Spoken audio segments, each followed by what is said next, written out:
Welcome to the City TV Sports Playback Show, Week 3 edition. I'm Beto Duran. We're still in non-league action. Hawthorne Cougar program, it's turning around under first-year head coach Donald Leuzinger. They went on the road and blitzed Pasadena Blair 69-zip, their first win of the season.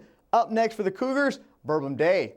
Now let's go to the highlights from our featured game of the week. Lawndale, Morningside, all Cardinals early on. It started with defense.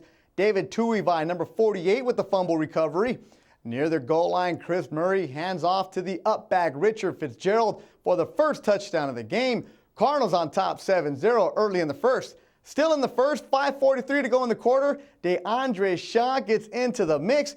Handoff from Murray, hit at the goal line, spins around, touchdown Lawndale. Shaw finished the game with 22 carries, 64 yards in that TD. Second quarter, more Lawndale. Davion Ward, number 32, gets the call. So a 5-play drive, and let's watch this blocking up front. Fitzgerald with a terrific block, Rufus. That really opened things up. Minute to go before the half. Cardinals still bringing the pressure. Morningside can't handle the snap. Ball is loose into the hands of Darius Flowers. He shows off the speed. 60-yard fumble return. Cardinals flying away. Go to the break up 27-0. Second half, and Morningside can't handle the stingy Lawndale defense. That's intercepted by the Cardinals. Back they come. Cardinals forced 3 turnovers, all of them translating into touchdowns. Manigo with the interception, might as well do it all, hooking up with Murray for the TD. Cardinals up 35-0. But Manigo and Murray weren't done. Sophomore in the shotgun finds him at the 40. He's gone. No Monarch will catch him. Lawndale runs away from Morningside 42-6. And our Sebastian Spencer with a very happy Lawndale head coach. Coach, how do you think your guys played tonight? I think they played pretty well tonight. That defense gets better and better every week. They're physical. They don't back down. They're going to go hit teams right in the mouth whenever they get a shot. And tonight we won the turnover game, and the offense was able to capitalize. Still a lot of kinks to work out on the offense. I got a young quarterback, a young O-line, but they're starting to come around. Definitely. And do you think they corrected a lot of those mistakes from last week? Because I know one of the things you talked about was the turnovers, and you say you guys won that ratio with Morningside. What did you talk to them about in practice this week? Just focus. It's a lot of the turnovers had nothing to do with ability. It was just a lot of effort. You know, understanding that you can have all the athletic ability in the world, but if you don't put in the effort on the field, you're going to make mistakes like that. And just really focused on cleaning it up this week and just getting the kids to understand it's focus and effort. Don't always rely on what your ability is. Definitely. I know you talked about running the ball a lot today, and before the game, that's what you said you wanted to do, but the pass was working a little bit. Talk about Austin and what he means to your team playing wide out. If that kid ever realizes his ability, he is a dangerous, dangerous receiver, and luckily he's only a junior. We got him back next year, and he's going to do some damage this year, and just, again, it's getting the younger quarterback settled in. It's getting that O-line settled in, and then really just once those guys get going, Austin's going to be a huge piece of this offense. Definitely, and I know you talked to me after halftime saying that this team is not used to having 4 touchdown leads and being up by that much. So what do you tell your guys to keep them grounded and ready for next week? Just keep doing the same thing. Why fix something if it ain't broken? You know, we came into the game nice and relaxed, ready to play.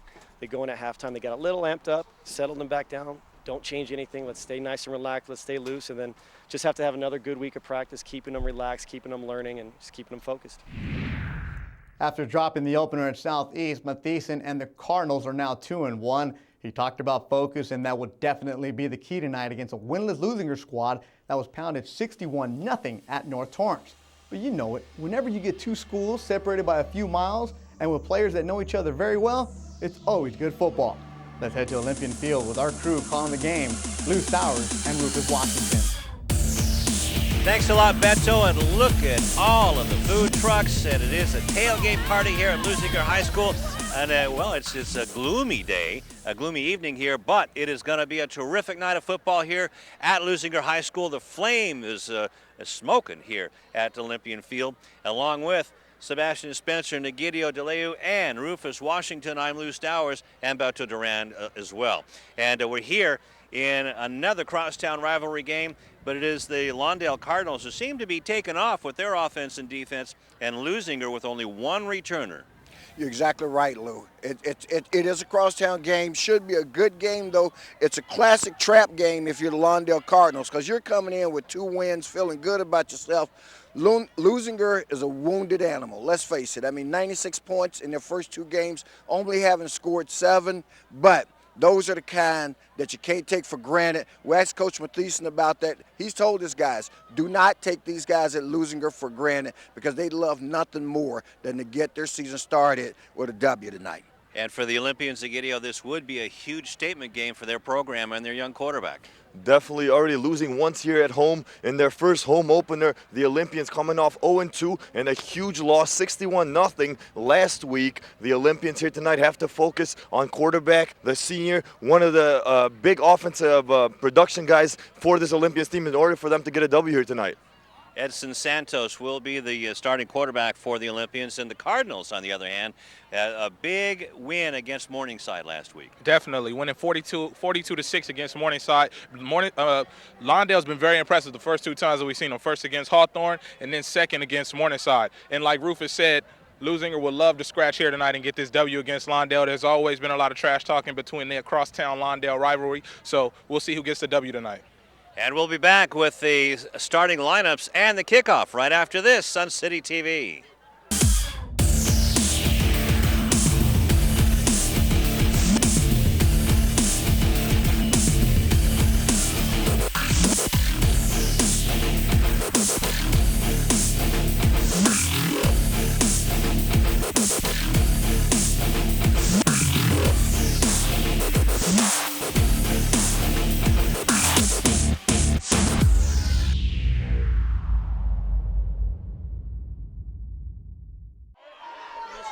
And Ken Smotries, the referee, is about ready to toss the coin. Adrian Galera, one of the running backs and the defensive stars for Leuzinger, with his back to us, or on the left there. There's Ken. Let's listen in. Okay. We've got President Eisenhower's heads, the moon, and the Liberty Bell are tails. Call it nice and loud in the air. If I drop it, we're going to pick it up and do it again. Okay? Here we go. Heads. You called heads, and it's heads. You've won the toss. Receive. So you want to receive which goal do you want to defend? Turn your backs to the goal you're defending, gentlemen. There you go.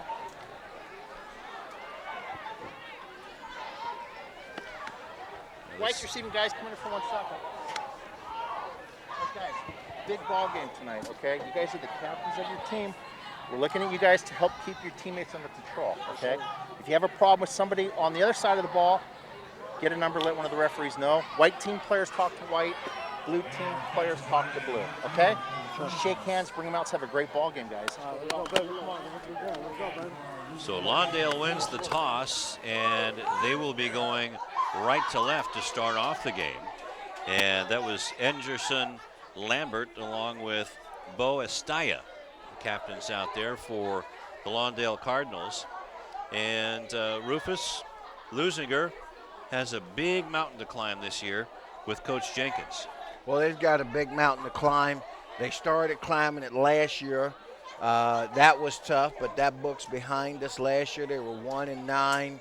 Their only W coming in a win over Hawthorne. Last year they lost a squeaker to this Lawndale team at Lawndale. 14-13 was the final in that game. But this year has gotten off to a rough start, as we mentioned, for the Olympians. But they're looking for an opportunity to turn it around.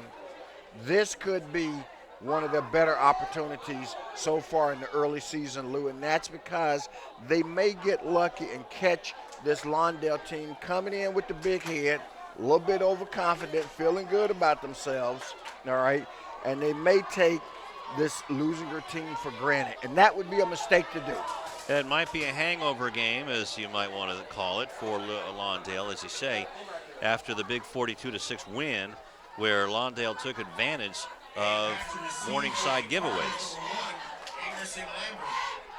So kicking the ball will be number 9, Chris Garcia. Receiving the ball for the Cardinals will be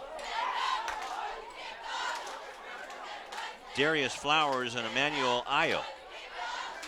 But I tell you what, there's a lot of excitement in the air here tonight at Leuzinger High School. And that's always good to see. That's always good. It's a nice crowd out, very nice crowd on both sides. Again, folks, this is a crosstown rivalry. And we're underway at Leuzinger. And the ball gets by and into the end zone, and it'll go for a touchback. So Lawndale will start at their own 20-yard line, 1st and 10. I think last week that was probably their worst field position, certainly in the first half, to start at their own 20.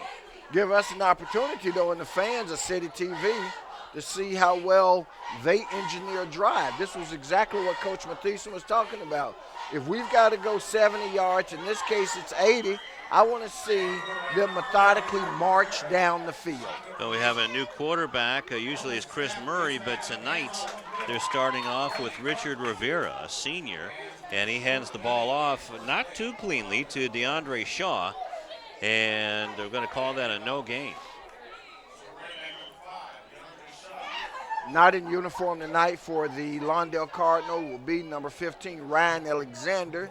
He had a visit to the dentist, and it got a little bit more than what he expected on his visit. We'll tell you more about that in a moment. And here comes Perkinson. Perkinson gets by everybody, and no one's going to catch him except for Mulligan has a shot. Now he's given up all the way to the end zone. 80 yards for the score. Touchdown, Lawndale. Lawndale scores on the second play from scrimmage here at the 11:21 mark. An 80-yard touchdown run by number 21, Bryant Perkinson. AKA BJ, and he just blew right by the line, so good blocking up front. And Jamar Mulligan, who was playing at a defensive back position, had the only shot at him, and he gets a nice escort into the end zone by Austin Manigo. So coming on to kick the ball, it's up and good by Richard Fitzgerald. So with 11:21 left to go in the first quarter, it's 7-0 in favor of Lawndale. So are you shocked? Shocked at how easy it was. That's what I'm shocked about. Not so much that they scored early, but if we see it on the replay, there wasn't a Leuzinger defender after he broke the line of scrimmage within 20 yards of him. Well, maybe before the kickoff, if we still have that replay, can we cue it up and take a peek at it, Tom? Okay. Brandon Jenkins is the lone receiver. And maybe we'll get a chance to see it after the kickoff now. As Fitzgerald will put his foot into it. And it's a short kick. And that's going to squib down to the 25-yard line. And did a Leuzinger player touch it? Oh, well, it doesn't matter because a kickoff is a live ball, and it wasn't recovered by them. So here we got Lawndale with the recovery at the 25-yard line, maybe the 26, somewhere between the 25 and 26. As you can see, the ball's live right there. Let's see, which Cardinal was that? Let's give him credit. Manigo? Might have been Austin Manigo. So we'll call it the 26. So Lawndale having a chance to really put the Cardinals in a hole. Perkinson again coming around the right side, gets by the 20-yard line and close to a first down, Rufus, as he was tackled on the play. Picked up excellent yardage on the play. It looks like he's only going to be about a yard short. So in 2 carries, he's got 89 yards already.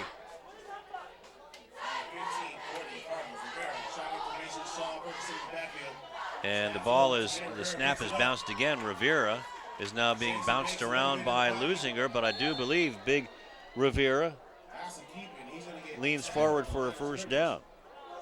That gets just past the 15-yard line. That should just be enough to move the chains. Leuzinger defense, though, putting up a little bit of fight there, but again, you see some of the inexperience. This team has only one returner from the program last year. Or was that one starter? I know you told me it was one. One returner, period. And there's Shaw up the middle, and he gets down to about the 2-yard line, Rufus. And now they're going to call it a touchdown. They're going to give it to him on the lean. So he goes in from yard mark about 14, 15-yard line. About the 14-yard line, we'll call it. Okay. And there he goes. Boom. Right in there. Mulligan tried to make the stop, but at 10:38, it is 13-0 in favor of the Cardinals.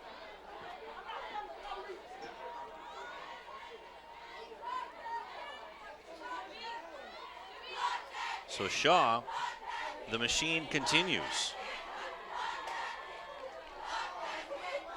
Snap back ball down, knuckleball is up, and that is good by Fitzgerald.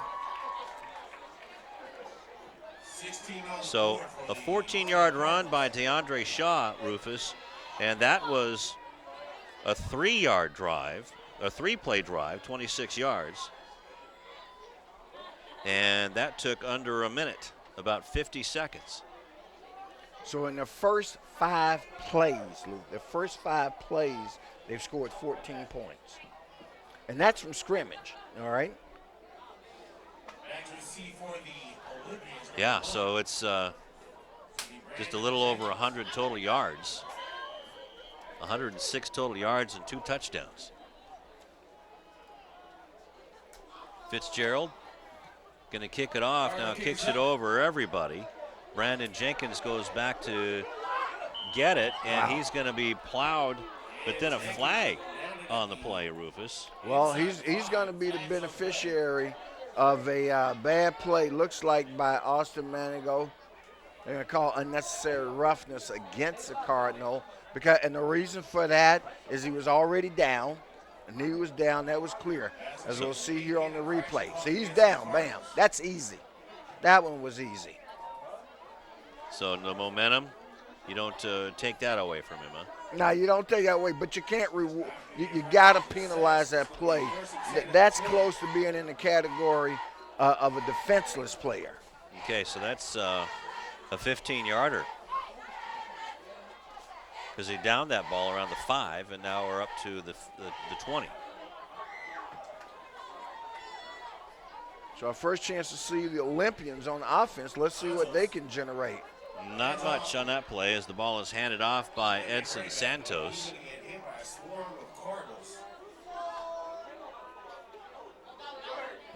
And I didn't even get an opportunity to see who had the ball. Ball was handed off.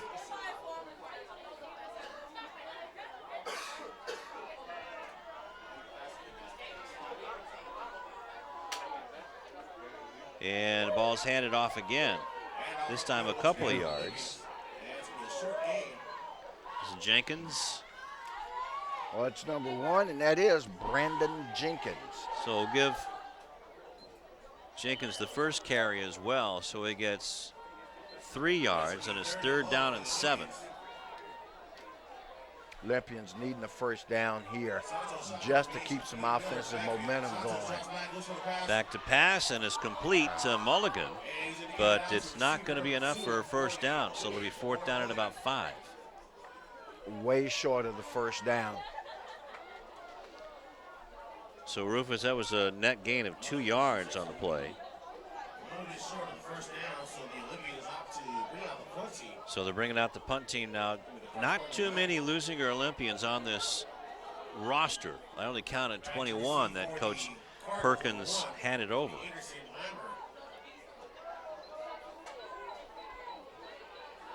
Well, it's definitely a program in transition, Lou. This is a long way from the old glory days of Leuzinger football with Coach Carnes and Coach Whitmore and a bunch of other guys.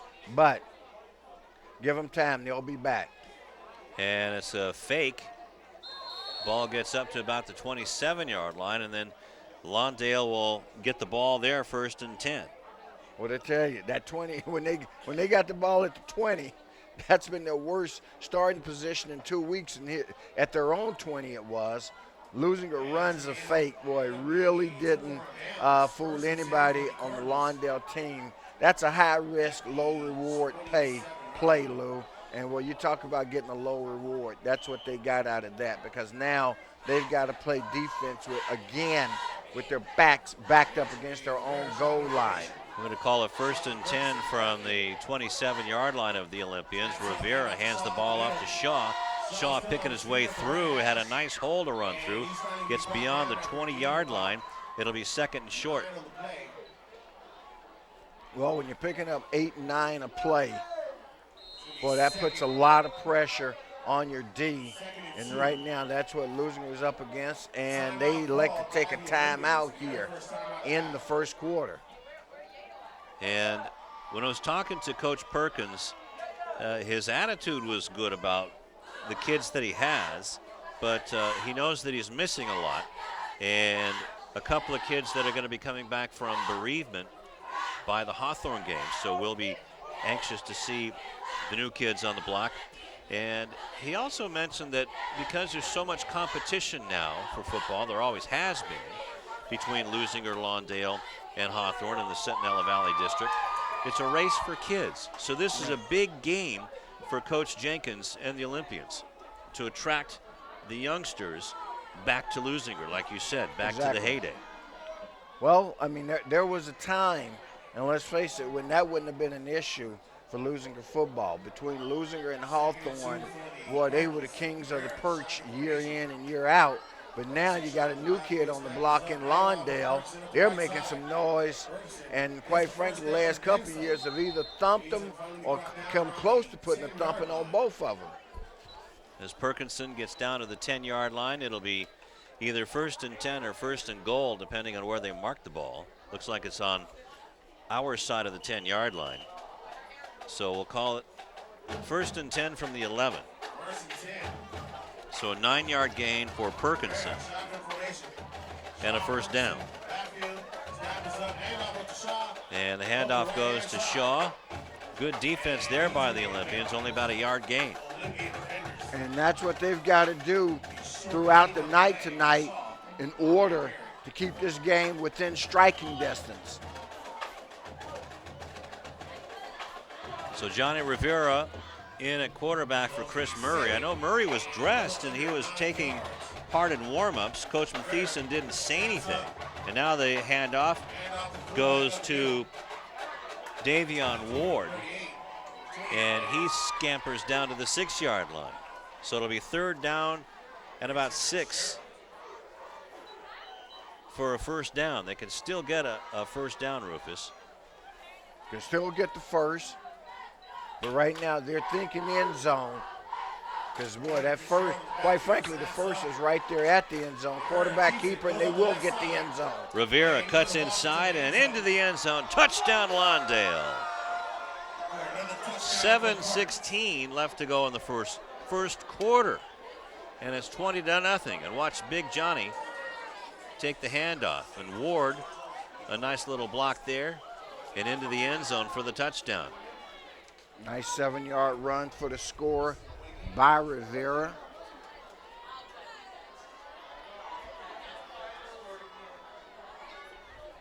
Fitzgerald. And puts it through. So 7:16 left to go in the first quarter, Rufus. And it's 21-0 Lawndale, pecking the heck out of the Olympians. Right, and those scores, the first score came from the line of scrimmage, was a line of scrimmage play off the kickoff.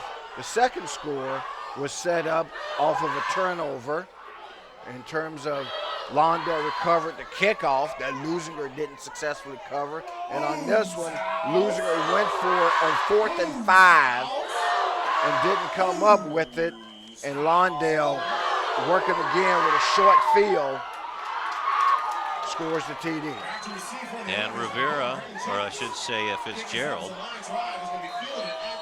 fields it at the 33-yard line, where it'll be 1st and 10.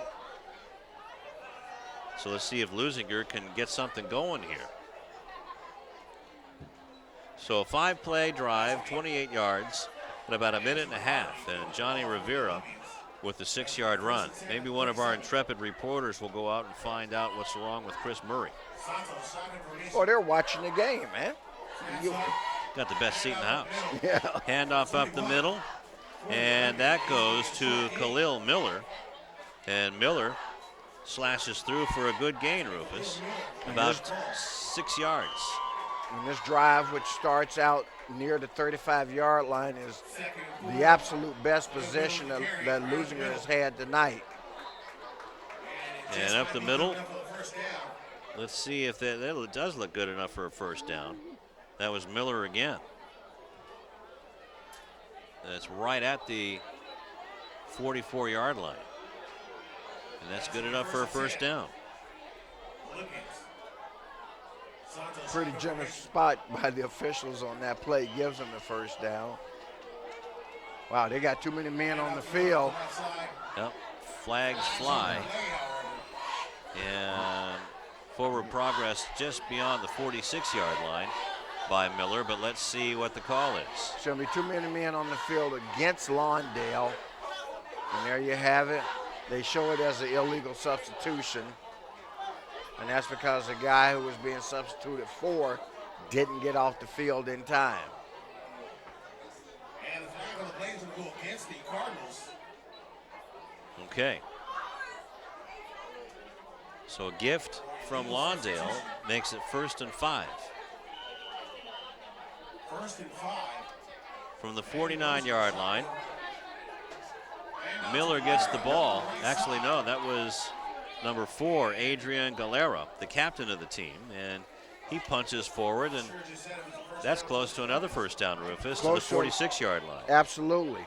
And he's a good-looking runner. I like what I see in him, Lou. Santos, hand off to Galera up the right side. And Galera again gets the first down. First and 10 at the 44. So down to the 44-yard line, a 2-yard gain for the first down. Moves the chains. So 6:21 left out of the pistol. And now we have whistles. Somebody probably lining up offside. There's some good prospects on this team, Rufus. Alberto Perez especially. We'll see him on special teams. Alberto is a freshman lineman, 6'4", 250. Okay, well, as a freshman. A freshman, that's a lot of growing room. That's a lot of groceries. Angelo Smith, number 8, a wide receiver, defensive end, a junior, as the ball goes back 5 yards. So on the replay there, where the illegal procedure came in against the Olympians. Handoff. Running game is going not bad for Leuzinger. Not bad, but now that they're in a bit of a hole, Lou, at 3rd and 12. Wow, we've only played half of the first quarter so far. That was to Jenkins, and Jenkins got 2 of those yards back. So down to the Lawndale 45-yard line. Jenkins is in motion. Santos goes that way and in and out of the hands of Jenkins. But that was a good throw. And I was watching Santos throw in warm-ups, and I know that's a completely different thing. But you see that Santos throws a nice ball, nice spiral. But if there's one thing that I saw, one improvement that he needs to work on, part of his ball is keeping the ball down. But you're right, that was a good throw by him, and that's one of those where the official, just like that's another good throw by Santos. That was to Nathaniel Vaughn, and that is definitely a first down to the 27-yard line of Lawndale. So, after putting themselves in a hole 21-0, Leuzinger Olympians showing some fight here. I like what I see from them. Well, they know this is a big game, Rufus. Nathaniel, timeout called by Lawndale. Coach Mathieson maybe didn't like what he saw. Didn't like what he saw. Coach G getting a little excited with a couple first downs. He's ready. He's ready to put a touchdown on the board for the Olympians. You go, boy. But maybe that's a good omen. You know, it. Hey, he can see into the future. Yeah, well, hey, that was we got to help with these guys get going here. There are guys too, you know. Right. They definitely are, and as I said, this has been a pretty good looking drive.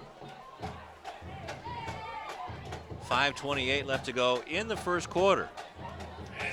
They controlled the ball for nearly 2 minutes on this drive, and every second they keep it takes away an opportunity for Lawndale to score. Galera with the handoff and gets hit immediately at the line. Maybe tumbles forward for a yard, Rufus. It's carrying that ball beautifully. Somebody's doing some good coaching there in terms of showing them how to carry the ball. Galera in motion, now gets the swing pass. Galera has some blocking and gets down close to the 21-yard line, needs to get almost to the 15. So it'll be third and maybe 4 yards for the first down. Let's watch this swing pass. Yeah, and watch if we see, okay, don't see the block there, but boy, Jamar Mulligan, number 2 for the Olympians, lucky he wasn't called for an illegal block. Santos shot information, Galera in the backfield. Santos rolling left. Now, the pass is caught by the tight end, but it's not going to be good enough for a first down. Luis Asensio, the big tight end. So it'll be fourth down, and they're in 4-down territory Oh, absolutely. Here. Well, I mean, if you're going to go for fourth down on your own 23-yard line, certainly you're going to go for it on their 23-yard line. So that's a no-gainer on that play. And actually, they're inside the 20 at about the 19. Clock running, 3:58 left to go in the first quarter. Let's see if they can get something good out of this. Under center for the first time, Jenkins, gets around the corner, and that's going to be close, Rufus. Right at the 15-yard line, and that should be a first down. Yeah. So good blocking on the right side by the Olympians. And that is a first down, Rufus. So a 4-yard gain and a first down for Galera. Or check that, Jenkins. Under center again, Jenkins again, right side again. And some good yardage. And a good stop by Bryant Salguera. A nice mix of running and passing by the Olympians on this drive, keeping the Lawndale defense off balance just a little bit. Galera comes in. Taryn Hudson is out. He's been a fullback, Taryn Hudson, number 42. Galera right up the middle, and he gets hit immediately. And by the defensive specialist, David Tuivai, and was finished off by his friends, but not before Galera gets down to the 9-yard line. So a 4-yard gain.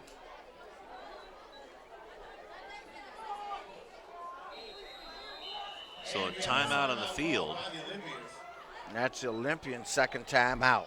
If we're keeping track of timeouts, Olympians have burned 2 here in the first quarter, Lawndale 1 out of their allotted 3. And 2:44 left to go in the first quarter. So it's a big decision here. Couple of plays. They've converted on the 4th down once on this drive. And this drive started, this is the longest drive of the game, obviously, Rufus. It's gone about 4.5 minutes. It definitely is, and it's their best drive of the game. And there you see Darius Flowers and the coaching staff now of the Olympians doing a really good job here. Trying to keep the attitude positive. And remember, we didn't get a whole lot of smiles out of Coach Jenkins last year. Right. He's got a nice smile. He was smiling all over the place today. Except for the computer hiccup that caused the roster to get eaten up. And now Santos calls another timeout. Wow. That's back-to-back timeouts, and Coach Jenkins is out there. We don't have him on camera, but he's like, what the heck? Not smiling now. Because that's all of their timeouts. By my unofficial count, at least.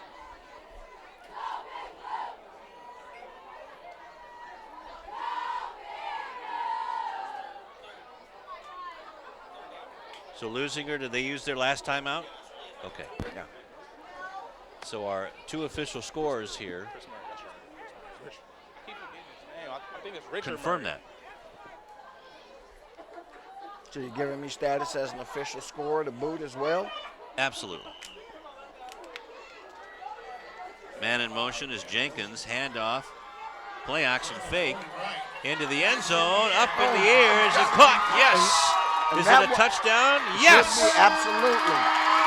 Olympians get on the board with a 9-yard touchdown pass. Santos. And that was to Angelo Smith, number 8. And here's the point, Lou. Angelo Smith was not the intended receiver. If we don't see it in that camera angle. I don't know if we have another one, but I can tell you that pass was intended for Nathaniel Vaughn. It didn't look like it was the intended receiver, as now Chris Garcia comes on to tack on the extra point. Low, but good. 2:35 left to go in the first quarter. It's 21-7, and let's take a look at it, Rufus. Okay. You see him dropping back. You see number 3 cutting across the middle. He's the intended receiver. Yeah, that's right, but it's 6 in the books, and let's go down to Sebastian.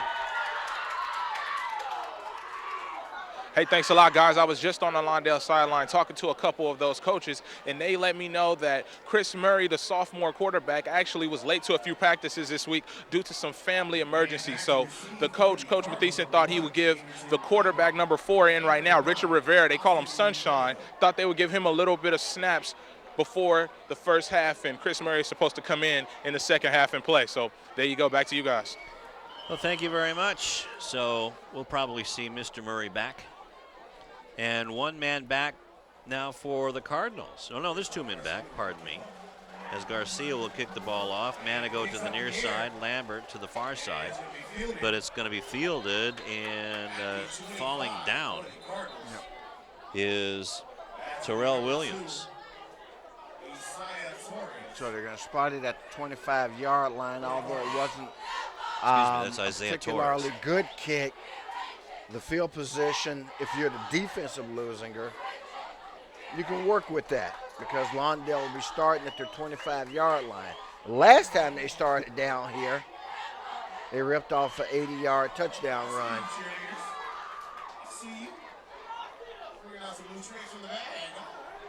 Snap was low. That's been a problem all night long. And let's see where they spot this ball. It's a loss on the play. Yeah. Should be a loss of about 5 on the play. Good defense, though, by Taryn Hudson. Also Andrew Harvey in there. So a loss on the play of 5 yards back to the 20. So going to have to give that loss to Rivera. Leuzinger nearly came up with a big play that could have gotten them back into it. Now Rivera pitches it to Perkinson, hands it off to Perkinson. But a good defensive play by Edson Santos. Edson Santos did not give up on the play. One of the Leuzinger linebackers, quite frankly, had given up on it, and the play was coming right at him. There you see a lot of reaching for tackling, but Santos gets in there, gets the arm around his leg as he attempts to wrap him up, and that was enough contact to bring down the quarterback. Now it's a big 3rd and 17 as Chris Murray is in a quarterback now, Rufus, for the first time tonight. And that could be too much time.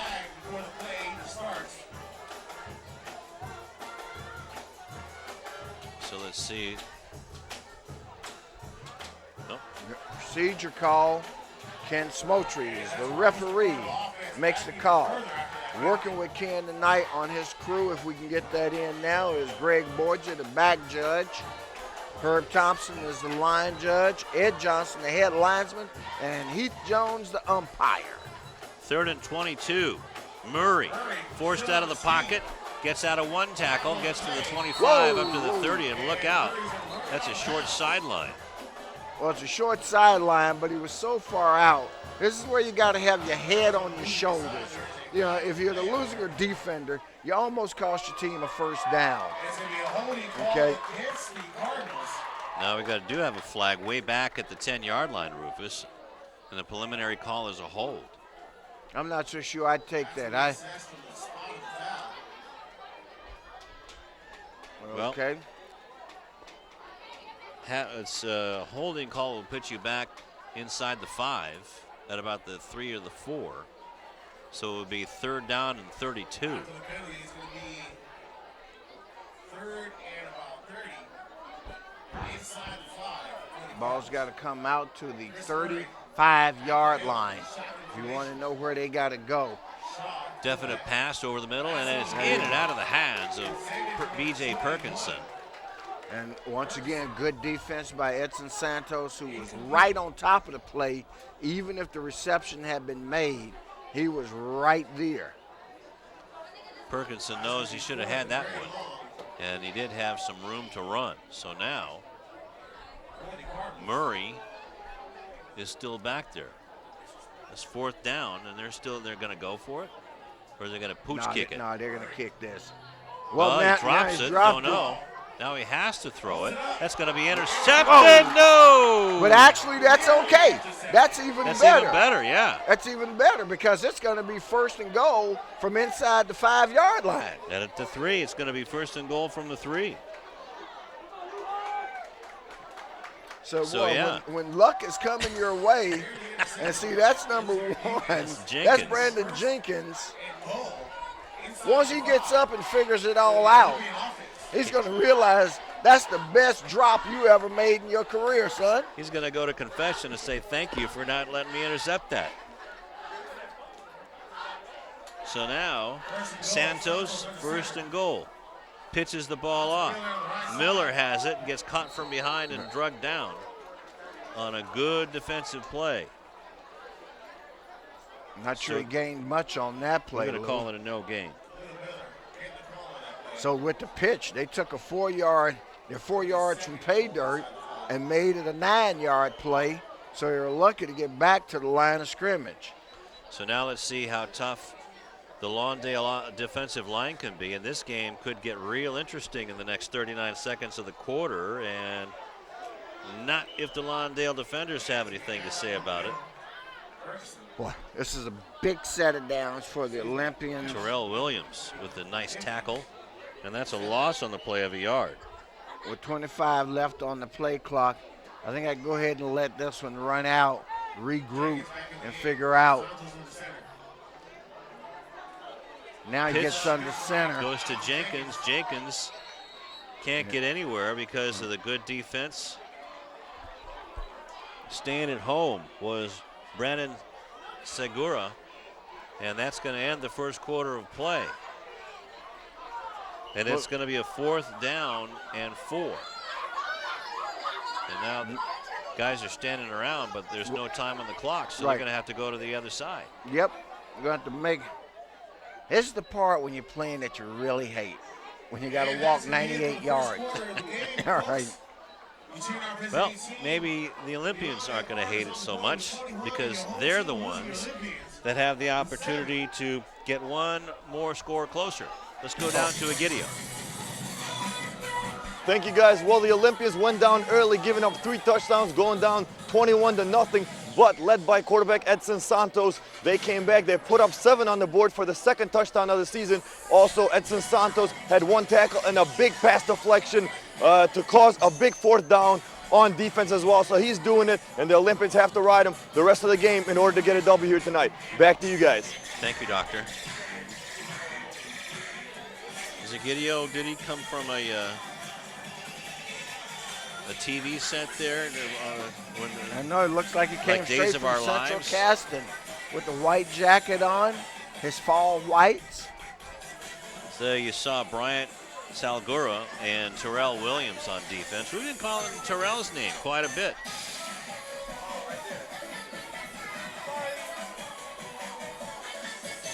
So here we go. We're getting ready. It's going to be 4th and goal from the 5-yard line, from the 4-yard line. Spread offense, shotgun formation. Everybody's in the pattern here, Rufus. Absolutely. Should be a quarterback keeper. Wow. Jenkins trying to get in, burrows his way. Don't think he made it. Wow. Down to the 1-yard line.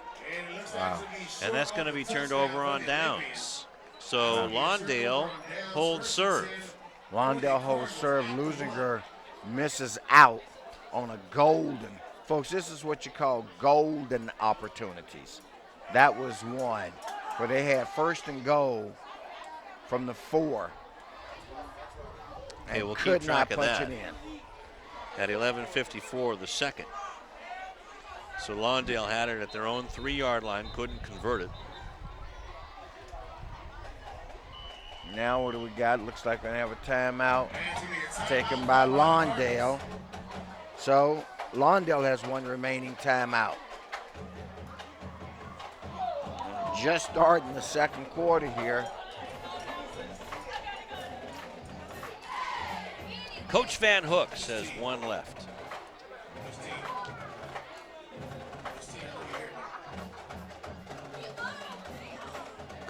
Coaches Van Hook returning this year to Leuzinger High School.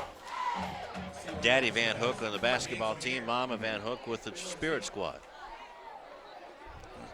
Are you talking about candy? That's right. Cotton candy, sweet as gold. Let me see your Tootsie Roll. To the left, to the left. Okay. Chris Murray in the pistol formation. Ball bounces on the snap, and Leuzinger thinks they've got a safety, and they do. So Leuzinger comes out of that drive where they failed to score a TD, but they do get a safety because the ball was fumbled in the end zone, hit the ground, it's dead. And the ball was picked up by Shaw. And calling that right away was Junior Fakava. So there you go. There's 21-9 now. And can you imagine? Yeah. If they wouldn't have got the safety, they being the Olympians, but they got some points out of it. They get some points. And they already, they haven't free kicked yet. Yeah, no, they haven't, and they're trying to figure out what sides to go on, and it's just like a Keystone Cops meets Abbott Costello movie here. And this free kick should come from the 20. So Leuzinger needs to bring their return team up, and that's what the coaching staff is telling them. They need to position themselves for an onside kick. Now this is the same as a kickoff, so the ball's going to be live. It has to be recovered by the kicking team, unlike a punt that you can step away from.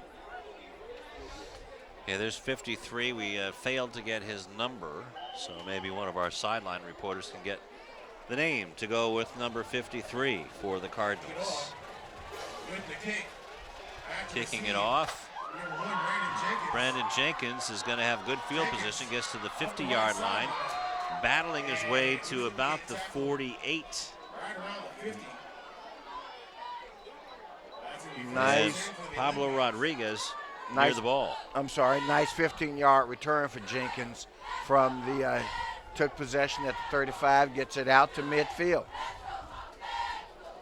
So I'm going to call it the 50-yard line for Lawndale.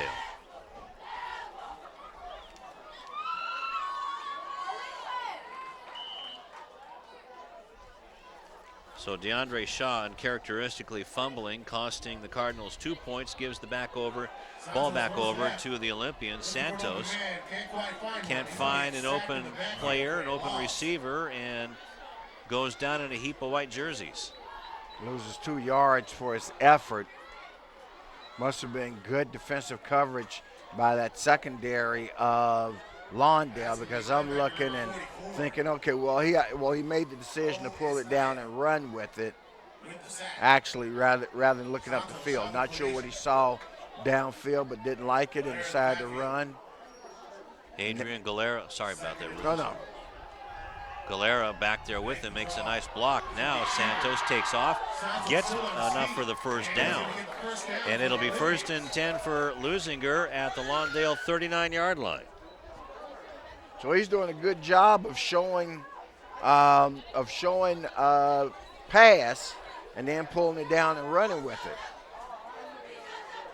First and 10 for the Olympians. 13-yard gain for Santos and the first down. Santos shocking formation. Drops back. Looking right, throws over there and a little bit too far away from Jamar Mulligan. But I tell you what, that might have been a good thing because the Cardinal defender was laying back waiting for it. Right. That's what we in second and 10. So And those flare passes really is almost like a long handoff. You know, I guess I'm just old school, Lou. I like to see these guys turn up the field and go. Let me catch it in stride moving up the field. He's got a man out in the flat right there. Gets him too. Caught. That's good enough for a first down, Rufus. And on the reception, that's number 83, Luis Asensio. So for Luis, he gets down to the 30-yard line. So not quite good enough for a first down. It'll be 2nd and 1. Well, now they're going to measure it. I think that's what they're – well, no, they're saying it's a first. They're moving the chains. Okay. They're saying keep them moving Keep it toward going. the ocean, baby. So we'll give a 10-yard gain for Asensio and the Olympians. Galera, no running room at all over the left side. But he did get 2 yards. And well, I'm sure he's following his blocking scheme, but if he actually looks at the field, he's going to see some wide open turf. I think he's got the foot speed to beat that outside defensive end. Santos trying to get Jenkins, but it's going to be picked off by Lambert. Lambert gets up to the 30. Lambert to the 40. And just tackled, a beautiful open field tackle by Edson Santos. Or it might have been another 6 for Lawndale. Right idea by the quarterback, and we got a breeze in the air. Who knows? Maybe he got caught up in the breeze and you see that shot of the flag. But boy, Ingerson Lambert, and we've seen Ingerson do some special things for the Cardinals over the years. But you got to give Edson Santos a lot of credit for bringing him down. Otherwise, that was a pick 6. 10:07 left to go in the first half from the 44-yard line. Leuzinger has it. And Chris Murray out of the pistol. Gives it to BJ. Perkinson gets wrapped up. Got a couple of flags in there. This is going to be interesting. I think this may go against the defense because there was no appearance, personal foul, face mask. That's what I was thinking. Yeah, Andrew Harvey was the man making the tackle, so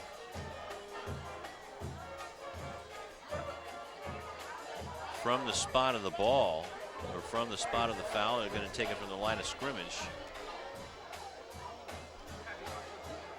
Wow, so it's going to give them, it's been an automatic first down anyway, but they actually pick up the first down by yardage off the penalty.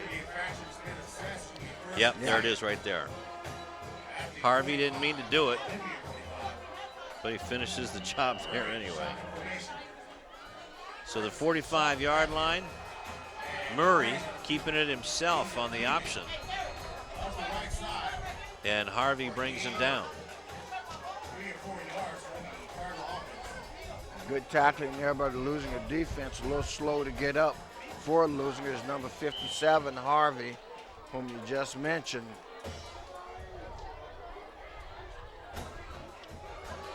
So that was a big 4 yards. 3 yards, so 2nd down and 7. Out of the shotgun, swing pass, Perkinson. Perkinson, though, was slowed up by Santos, who's doing it on both sides of the ball for the Olympians. Absolutely. No gain. So it's a completed pass, no gain. And as we talk about woulda, coulda, shoulda, Leuzinger with 2 scoring opportunities late in the first and at the beginning of the second that they failed to cash in, that would actually have them somewhere in the vicinity of 21-16. And that ball was intended for Johnny Rivera, and defending on the play was Nathaniel Vaughn. That ball was just fired too far out of the reach of Johnny. So it's a 4th and 7. Well, if his arm was as long as his hair, he'd have made that catch. Trips to the near side, to the right side. One running back to the left of Murray. Murray throwing downfield, and a flag on the defensive backfield. Wow. So let's see what that's going to be. Rivera was the only man open. And the closest receiver was actually number 21, Khalil Miller, for the Olympians. Ken Smotry getting the information from his crew. That's Heath Jones, and the official, I believe that's Greg Borger. That's the other official.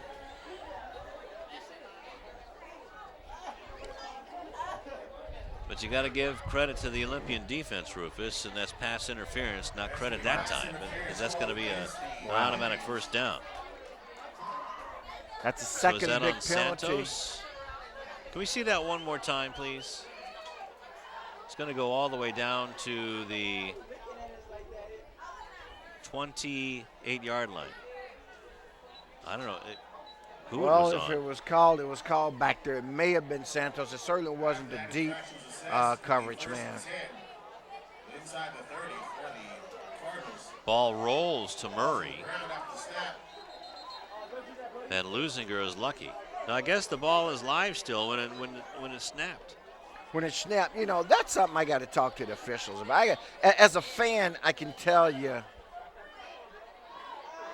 I am not particularly fond of it, but I guess It's going to be second and 10 for the Cardinals. much like the college game, and I want to make sure I got my rules right in the pro game, even though it's a low snap, it's still a live ball. The left side to the keeping. Murray gets slammed to the turf by a trio of Olympians, including Adrian Galera. A gain of 1. Now Murray is in. Don't let me be the one to start it. But could we have the seeds of a quarterback controversy brewing? Don't know. Shaw in the backfield. Well, all I know is that Johnny Rivera didn't complete a pass and Murray was back in. Now it's a cut and in and out of the hands of Manigo. That should have been 6. And Manigo knows it more than anybody else in the stadium tonight. He had 2 touchdown catches last week, and here, one that's put right in his hands with an open, place. field in front of him. So a timeout by Lawndale. It's 4th and 9 from the 18-yard line. So that's the last timeout for Lawndale. Well, Here we see this again, Rufus. So if you're in the mood for some funnel cake, bacon wrapped hot dogs, pizza, Yep. there you go. Right in the hand. He took his eye off it. He saw all that green in front of him. Saw the green, saw Khalil Miller, number 21, on the ground, realized there was no one that could possibly catch him. Well, so far, Rufus, impressed with these Leuzinger Olympians, even though they've blown one big opportunity. 1st and goal from inside the 5-yard line. And But they're actually, outnumbered. Yeah, they're outnumbered. And, man, look at that O-line for the Cardinals. Biggins. Over on the far side, number 63. Man, that's Winston Brown. They don't give us his dimensions. All I know is that he's tall and wide. 4th and 9, throw over the middle. It's caught. Caught by the Olympians. And that's Anthony Ramirez.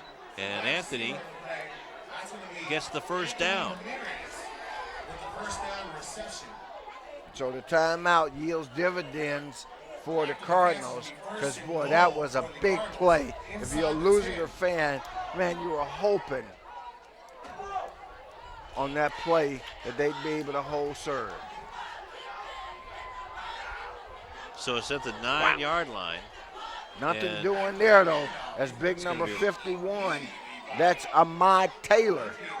Man, Ahmad and the ball got to the running back at just about the same time. Loss. That's going to bring him back a couple yards. It'll be second. So that's B.J. Perkins. Bam. Perkins gets up and says, okay, coach, what else you got? So Perkins loses 4 on the play. Loses 3 on the play. From the 12, so it's second down and goal from the 12-yard line.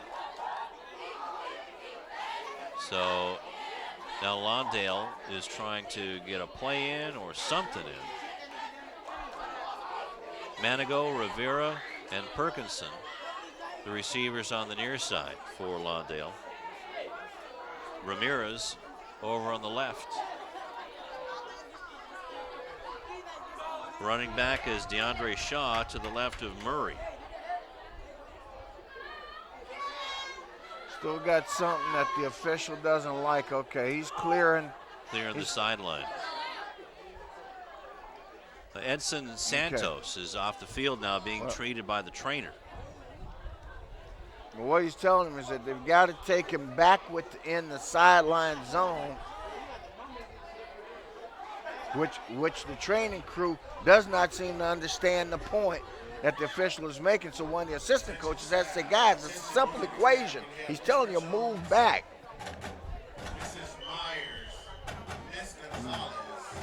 So hopefully we have a sideline reporter there looking in.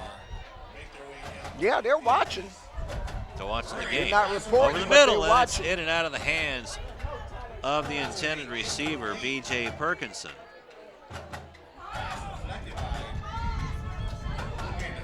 So Edson Santos, boy, that was almost intercepted by Adrian Galera.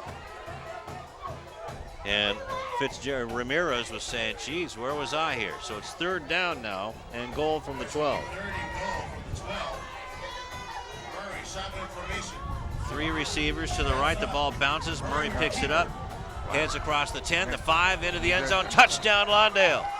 12-yard TD run by Chris Murray at the 6:35 mark here in the second quarter.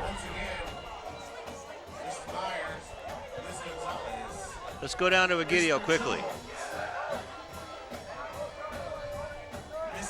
Let's go down to Egidio after the PAT.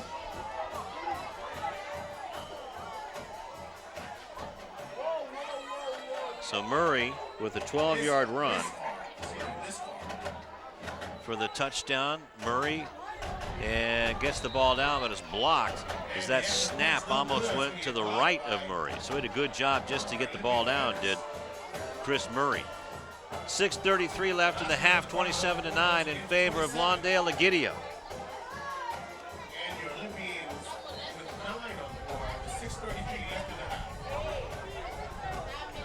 And we have a technical issue going on down there. As soon as we get that figured out, we will throw it back down to Egidio. Thank you, guys. Well, Edson Santos had to be taken out for the last couple of plays there. He was also playing safety on defense. Nothing minor, just a small cut on his elbow. It was bleeding a lot, though, and it was all over his pants. It is a contact sport. He came out, they bandaged him back up. He's fine. He'll be back the rest of the game. Back to you guys. And there's the mystery man, number 53. Kevin Del Cid. Sounds like the name Sounds of like a a novel. guy you don't want to see late at night. That's right, Kevin Del Cid. Walking through the streets of Lawndale. Getting ready to kick the ball to the Leuzinger Olympians. And Brandon Jenkins standing at his own 15-yard line. Puts the boot into it and sends Jenkins back to his own 6-yard line. Jenkins will slide down there.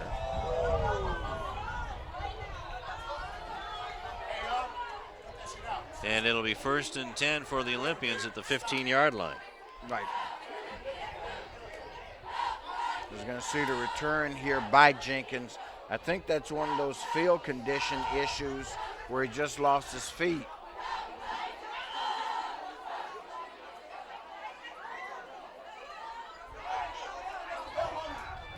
Ten plays, 56 yards in about 3.5 minutes for the Cardinals. Murray capping it off with a 12-yard run. Running off the field is Khalil Miller. Jenkins takes the handoff, gets a block, gets to the line of scrimmage, and maybe gets 2 yards. It's not bad, though. Not bad. Not a bad play at all. I like the fact that he got his shoulder squared going up the field. As we'll see here, once he turns up, there we go. That's what you want to see. Jackson will gain about 2 on play. Should be second down and about. 2nd and 8. Number 5, Edson Santos, back on the field. In fact, he's in the Information. Goes right. Passes, and it's complete. Completed on the play to Mulligan. And he gets up to about the 21. So is that Santos is coming back out, lined up at quarterback now? Yeah, he's a busy guy. So now, waiting on a play. Khalil Miller out there with Brandon Jenkins, who will be a slot receiver to the left.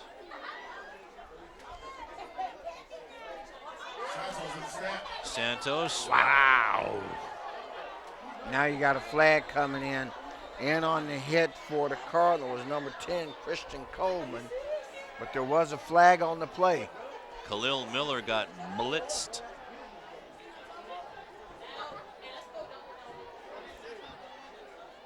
Personal foul, blow to the head, going to go against the Cardinal. That's going to be an automatic first down for the Olympians. So they catch a break. Is that a 10 or a 15 since that's a new rule? That's a 15 and it's an automatic. So that should go up to about the 46-yard line. Or the 35-yard line. They're going to put 36, so they're putting it. They're out close. 33. Right. Yep. So they call that a 10-yard penalty then? Well, if they're at the 23. So 1st and 10. Out of the shotgun. Play action over the middle. And the pass was intended.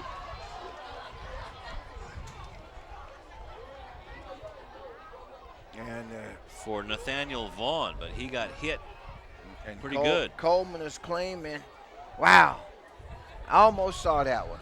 Coleman is saying, hey, I came up with it. Not quite. The back judge, Borger, says, nah, you didn't. Tried to sell it, though. Vaughn back in the ball game. He's a slot on the right side. Santos hands the ball off. Trying to get that running game established. But Jenkins just can't get a whole lot of room. Gets a yard, maybe. So we'll give him a yard on his 7th carry. So it'll be 3rd down and a long 9 yards, Rufus. And that pass looked like it was partially blocked. Vaughn has it. Vaughn fighting his way to the 40-yard line. Wow. Needs to get to the 43. Yeah, he's going to be about a yard short, Lou. Tackled by Lambert. Also there to help bring him down was Darius Flowers with 5:06 left. So a good battle by Nathaniel Vaughn. Goes 8 yards. Now they're saying let's measure. But boy, looking from where they've marked it over there, looks like it's a good half-yard short.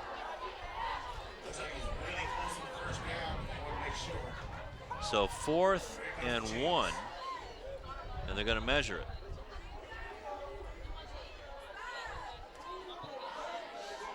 So the measurement will take place right in front of the coaching staff. They're right on the bench, the sideline of the Olympians.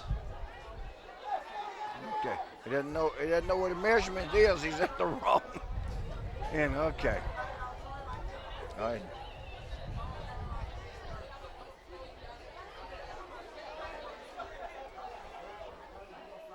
And that looks like it's going to be. That's a foot. Yeah, well, that's what I say. It was a half a yard short. Eagle Eye, Washington. Well, it'll only take 2 foot and a half to make it a yard, so. Bigfoots. I think that's one of those, and Ken Smochers is certainly an official above reproach. But I think they pretty much saw that was short all along. That could have been one of those, hey, fellas, we need a timeout ourselves. Let's just go ahead and measure this thing. Even though our eyes from up here told us that it was a half a yard short. Okay. They wanted to get the proper measurement on the hash mark there. Yeah. They just wanted to get it right. That's one of those things, man. That's a good way to get you a nice break. Give you a chance to catch your breath. So it's 4th and a yard and a half a yard. Half a yard. Javier Rivas, the lone returning Olympian. Could he plow the way for line this thing up Santos? Under center. This is one of those where you come. Whatever happened to the old I formation? That should be a first on forward progress. Looks like where the line judge is, and it is, says Ken Smotrys. First down Olympians with 4:57 That's left one in of the those. He half. said, okay, we're not going to fool with this. I don't want anybody asking for a measurement. I'm going to go ahead and call it, and we're going. So 1 yard and a first down. Even though a good defensive push by the Cardinals, Olympians get the chains moving. And now they're moving backwards as the handoff was sniffed out in a hurry. Pablo Rodriguez for the Cardinals was in there first. Also, you see there Isaiah Torres. So no gain on the play for the Olympians. That's pretty good forward progress. And Jenkins on that play pushes the defense back about 2 or 3 yards. So it'll be 3rd down and 7.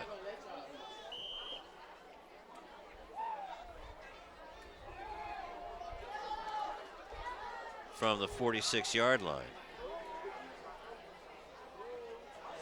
Jenkins in motion. Santos gets Jenkins. Jenkins has a first down and then some. Good Gets job. pushed out of bounds. Good job by Santos on the throw. Good job by Jenkins on the catch and run. Good job by Coleman on the tackle. With 4 minutes left to go in the first half, and the ball is going to be marked right on the 40-yard line of Leuzinger. Well, somebody on the play did a bad job, okay? And I believe it was on the Cardinal defense, but it was a good play by the Leuzinger offense. 14 yards on the play.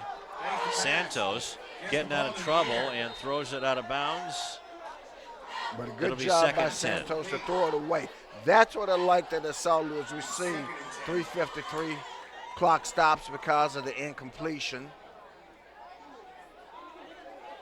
But good decision by Santos to throw that ball away. In fact, he had 2 Cardinals that collided with each other.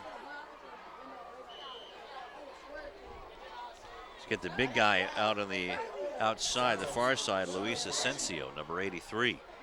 Back to pass, and Miller gets past the line of scrimmage and then buried at the 37-yard line. Now, where's the old tearaway jerseys? All these guys are grabbing jerseys, and they're able to hold them just long enough. See, there, back in the old days, man, that thing would have been torn away, and I'm gone and up the field. My grandmother told me about tearaway jerseys.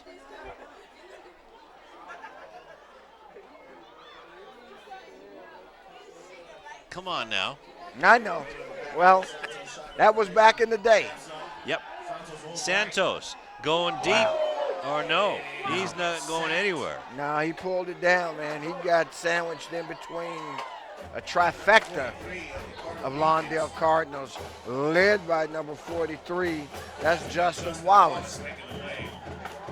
Yeah, he's there. Choi Vai was there also.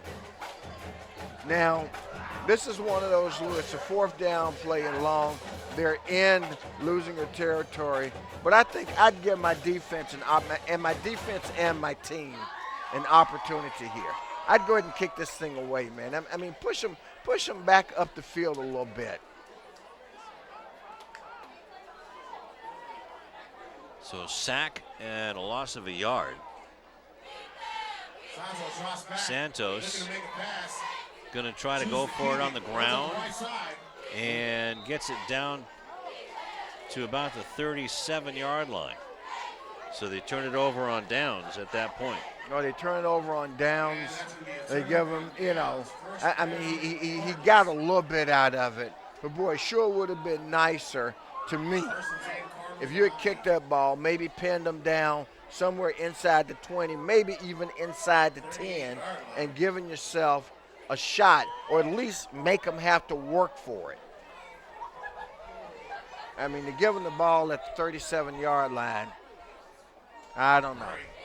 Shotgun handoff up the right side.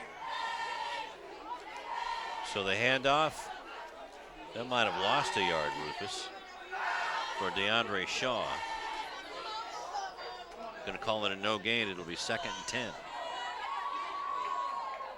Good defense by Leuzinger.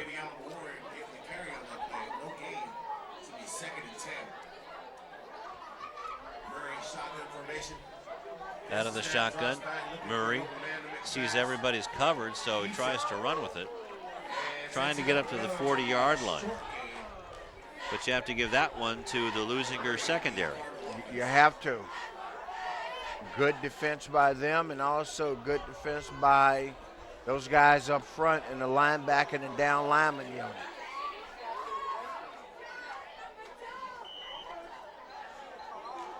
So that's a 2-yard gain. Close to a 3-yard gain. It'll be 3rd down and a long 7, long 8. Over the middle, Rivera in and out of the hands. That's 2 drop passes, or is that 3 by Lawndale tonight? But look how many Leuzinger defenders were there. And there were 4 defenders in the vicinity. Now an interesting decision for Coach Mathieson and his coaching staff as to whether they punt it. Minute 7 left, so Leuzinger's going to get the ball back. Now they're going to with some go time for it,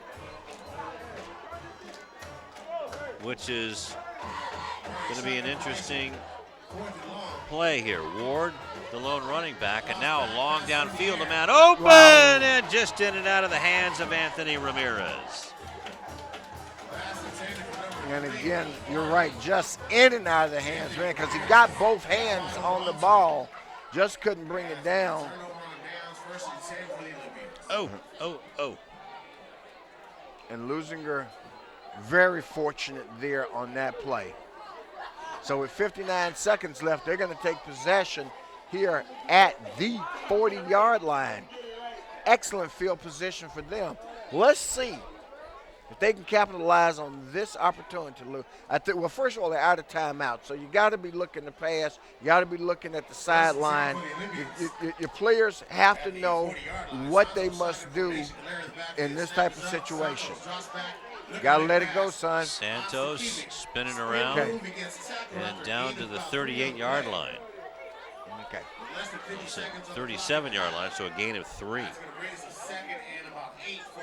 And the clock continues to run. They got it with 59 seconds. Let's see how many plays they get out of this. Running is not what you can do here unless you get a first down, which will stop the clock at this level.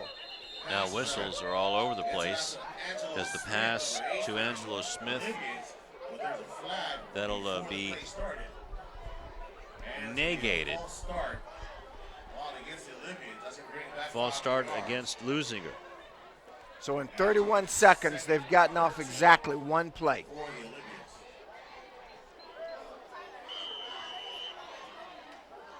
Back to the 43-yard line. Winds the clock, it starts a run. Guys getting in position as if though they've got from now to lunchtime to get ready. Trips to the left side, 10 seconds left to go on the clock and the half. Poor clock management by the Leuzinger offense right Valera here. loses the ball. And now, did Leuzinger pick it up? Let's see if they put time back on the clock because the clock has expired. Nope. That's going to do it. So Leuzinger gets the ball. Let's talk about clock management for a second while you pull your thoughts together. They get the ball 1st and 10 at the Lawndale 40 with 59 seconds exactly left on the clock. And in 59 seconds, and please help me, they run either 2 or 3 plays. That was it. That's not good clock management. First, they ran a run and play, so they ran 3 plays out of it because the first one was a run, which shouldn't have been called. Then they had another pass play, and the final play was another pass. So, hey, let's go down to Higgidio, who's with Coach. Thank you guys, Coach. Your team gave up 21 points early on, but it looks like you guys were coming back here in the early in the second quarter. What are your thoughts on your team's play so far? Not very much. We're missing tackles, not playing assignment football. So, when you do those things, that's what happens. You come up on the short end of the stick. And Edson Santos is playing both ways of the ball. Are you guys trying to reserve him a little bit going into the rest of the game? Yeah, as much as we can, but we only have maybe 19 guys dressed and, a couple kickers. So, we got to be Iron Man tonight and just play both sides of the ball. Coach, thank you very much. Good luck in the second half. Thank you, guys. Back to you. All right, Dr. Egidio, thank you very much. And Rufus, the Olympians have a lot of work to do. They're pretty much a patchwork Olympian team this summer. And the Lawndale Cardinals, what about your assessments of them in the first half? Well, I think the Cardinals did fall prey to what we talked about, and that is it being a trap game for them. They've got 27 points on the board. They easily could have more, but also got to give a lot of credit to the losing Olympians. That's why scores can be deceptive, and if you don't see the games, we looked at the box score basically, and over 2 games it was 96-7 for the Olympians. The Olympians, quite frankly, right now, this could easily be a 21-16 game, if not more, because on that last possession where they just did not manage the clock effectively at all, they had a scoring opportunity. So as we go to the half with the score 27-9, on measure, I think it's been a very entertaining game, and I know that the Olympian fans, although they're on the short end, have got to be pleased with the effort of their undermanned teams. And we'll be back with the third quarter kickoff and some unofficial stats right after this on CityTV.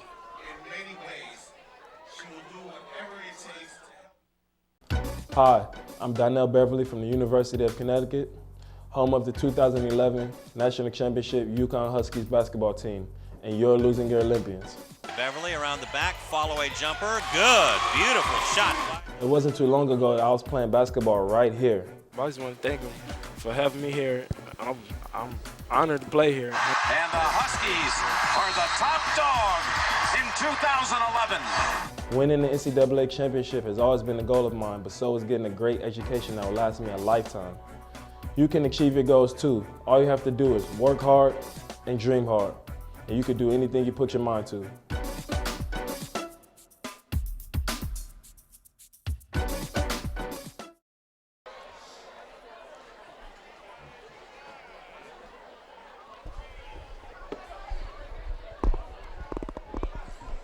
Third quarter just about ready to get underway here at Olympian Field on the campus of Leuzinger High School. Lawndale with a big 27-9 lead. Got a touchdown early from B.J. Perkinson, 80 yards, and that got the ball rolling for 3 straight touchdowns. Then Santos with a 9-yard pass to Angelo Smith to get things going in a safety, and then Murray with a 12-yard run to make it 27-9. The other 2 touchdowns, DeAndre Shaw for 14 yards. Johnny Rivera, starting at quarterback today with a 6-yard run. Shaw, 6 carries, 23 yards, a touchdown and a fumble. Rivera, 3 carries for a net 3 yards and a touchdown. B.J. Perkinson, 5 carries for 104 yards and a touchdown. Murray, 5 carries, 19 yards and a touchdown. 2 out of 9 in the passing department, an 18-yard completion to Ramirez. And Leuzinger, Jenkins, 9 for 16 yards, And Galera, 5 carries for 14 yards. Santos, 6 carries, 19 yards. Passing, 10 out of 15 for 80 yards and a touchdown and an interception. Vaughn with 2 catches for 26, and Smith with the 9-yard TD. We're just about ready to get underway. Rufus, Leuzinger will get the ball. 1st and 10 when we find out, as Del Cid gets it to Jenkins, fumbles it at the 18-yard line, and finally tripped up right about that point, but about 30 yards that away. Almost a disaster right off the top for the Olympians, but Del Cid, actually that's number 1 for the Olympians, Brandon Jenkins, maintains control of it, and it'll be 1st and 10. Not sure my mic is on, guys. It's on. Okay, well it is. So your headphones not on? Is that what it is? Okay, now they're good now. Okay.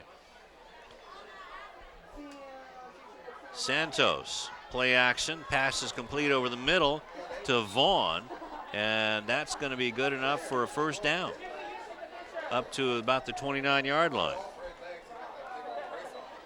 Started off at the 18 and now to the 29, where it'll be 1st and 10, and the quick offense, and now the chain gang wasn't set. So Santos just wants to get it going.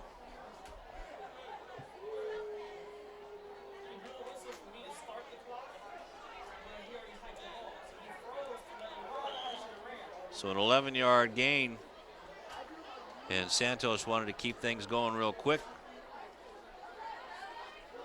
Same play over the middle, and that's intercepted by Lambert. Wow. Lambert down, water bugging it, and he is going to be gone into the end zone. Touchdown, Lawndale. And it looks like Ingerson intercepted that at about the 35, somewhere between 35 and 40 by my count. You're right. Right around that. Yep. Say, how about a 39-yarder? But the PAT unit's coming on. And now Coach Jenkins wants to know from Santos what happened. Well, I threw it, Coach. He caught it, and he ran it back. What else you want me to say? That's it. Fitzgerald gets the ball down, and this one, did it make it through? Yes, it did. Nice grab by Chris Murray on another bad snap to his right to get it down and planted and up and through. So with 11:23 left, it's 34-9 in favor of the Cardinals. And the Cardinals scored their first touchdown of the half. And on the board with 34. So just like that, we're going to call it, let's call it a 39-yarder. That's what we put down, 39-yard INTTD for Ingerson Lambert. Extra point was good. So that was on the second play of that drive. And it looked like Leuzinger was getting ready to get things going. Jenkins gets it at the 10-yard line. Is hit, wrapped up at about the 22. So it'll be 1st and 10 for Leuzinger at that point. 11:17 left in the third.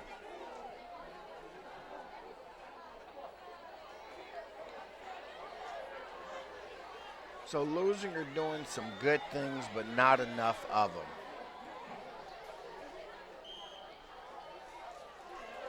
So they'll go back at it. Lambert again matched up this time with Smith, and a running play this time. And look out,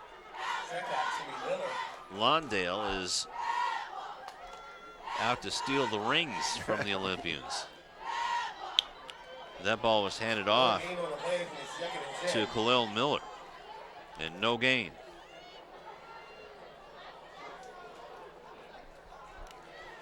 Been tough running. Oops, there's a bad snap, and look out, Santos is going to be buried. Chuevai there also. Bo Estaya and Emmanuel Ayo.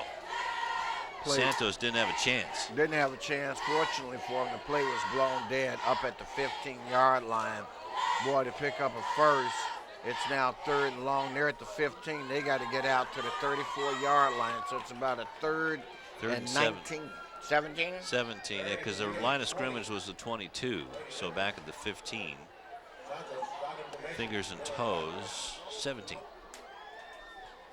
Santos over the middle, and it's picked off again. Picked off by Estaya. Estaya rumbling into the end zone. Touchdown Lawndale.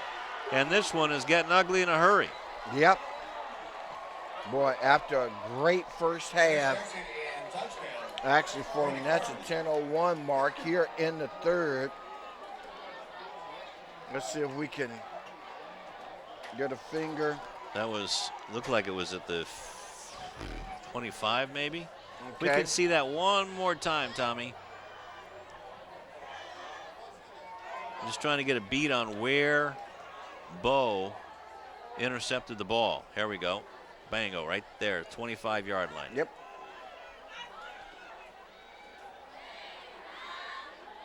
Lawndale, 25-yard pick 6. Estaya with the score, 25-yard return. Fitzgerald has his try blocked with authority by Angelo Smith. Wonder if Angelo Smith is going to play some basketball this winter.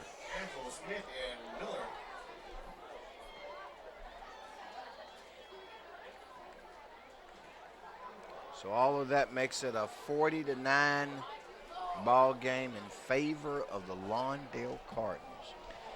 So Angelo Smith, oops, pardon me. Just talk about being the king of the roost. I got to tell you, the Lawndale Cardinals have established themselves a little clearly with tonight's performance. As of the 3 teams in our coverage area, the Olympians, the Cougars of Hawthorne, and the Lawndale Cardinal, they are the class of the bunch. Del Cid gets it to Jenkins at the 11. And Del Cid, out. Wow, he's got a knee. Jenkins. He took one low. Now we got flags. Not sure what the flags are. Probably celebrating. 40-9, there you see the score.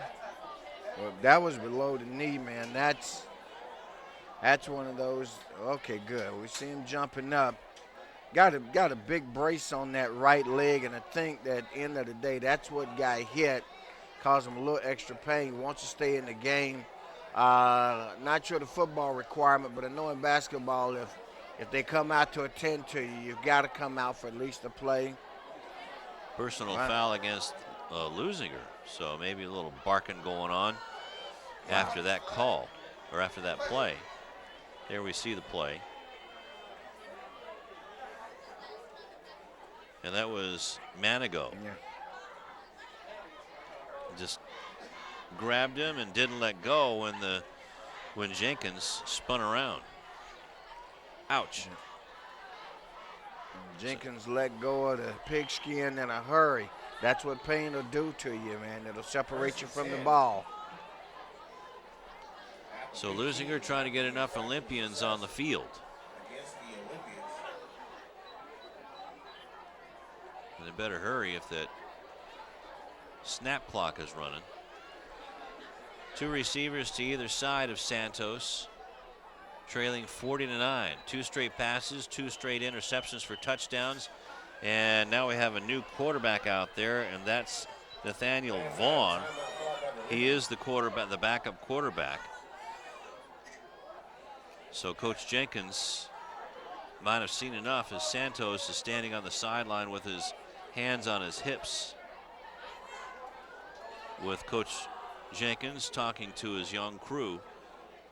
A lot of juniors and really only one senior on this team, and that's Javier Rivas, the center, as the Leuzinger's team from last year was just loaded with seniors.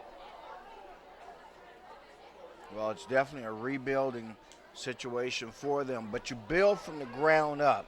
So we didn't get a chance to talk to Coach Jenkins about his class program. That is your junior varsity and whether they're even fielding a freshman team.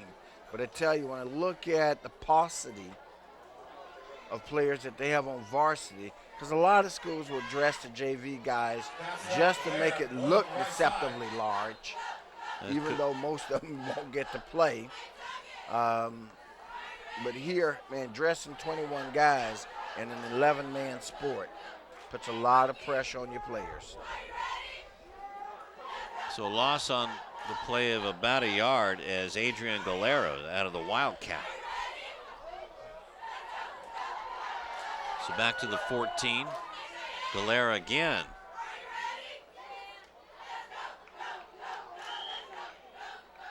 So Galera getting the last 2 snaps, Rufus. Nothing seems to be wrong with Nathaniel Vaughn, who is out there going to take the quarterback position from Santos, but maybe Coach Jenkins says, hey, look, if you can't understand the plays, I'll give the ball to somebody who can.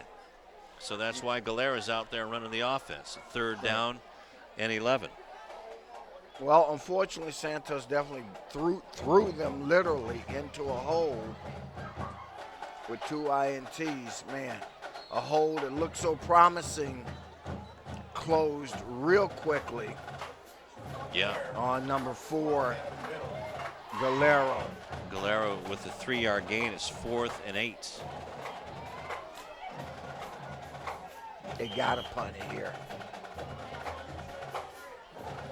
Garcia coming on to punt the ball away. And you know, Rufus, you're exactly right. In the first half, Leuzinger was knocking on the door down 21-7 and had that opportunity to make it 21 to at least 13. With the golden opportunity, the ball 1st and 10 after the turnover from the 5-yard line, or from just inside the 5-yard line, and another timeout.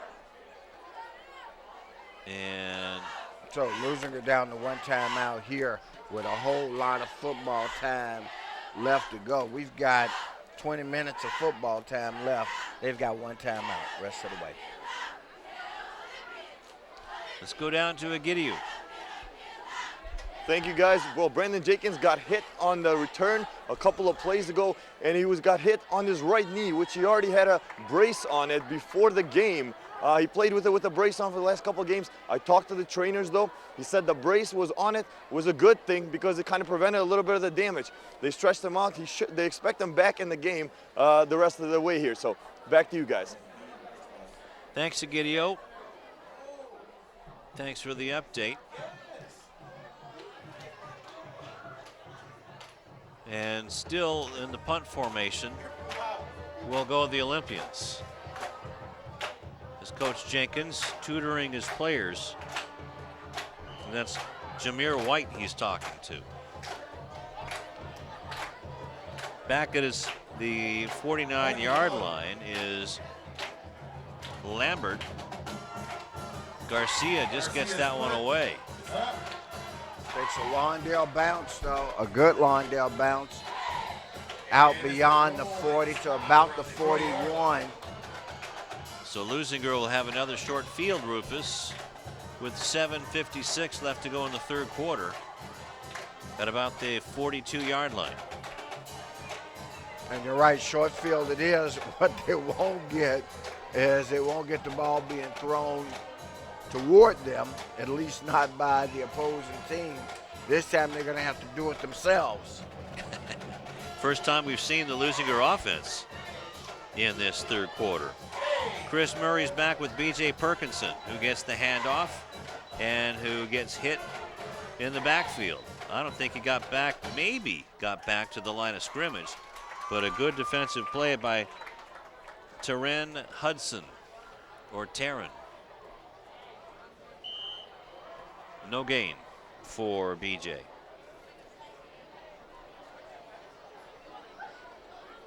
Trips to the near side, including Johnny Rivera. Murray looking that way, throwing deep downfield for Rivera and too far downfield, about 5 yards too far, being defended by Khalil Miller. Pass definitely overthrown on that play out of bounds, but I like the pattern that they run on that, crossing the receivers. The defenders don't bite, though. Good coverage there. So here's something, Rufus. 40-9 is the score, and Chris Murray is 2 out of 10 for 18 yards passing. Well, that means that somebody else is doing the job tonight. Defense. Downfield, and that's past Rivera again. Miller on the coverage, but that was also pressure being put on by the Leuzinger defense and Andrew Harvey. Also Angelo Smith. And Leuzinger defense has played well tonight. Unfortunately, they've given up a couple of big plays, but that's because they've spent a lot of time on the field. These guys are two-way players, and they're getting close to that point, even though we're just starting the second half of exhaustion, but they're still showing some fight as it stands right now. Good coverage by Leuzinger's defensive backfield, and Angelo Smith doing a good job to get in there as well, along with number 51, Ahmad Taylor. So Leuzinger's going to take over on downs.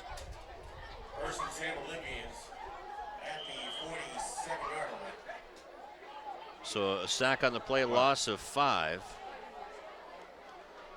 47-yard line, Leuzinger gains yardage.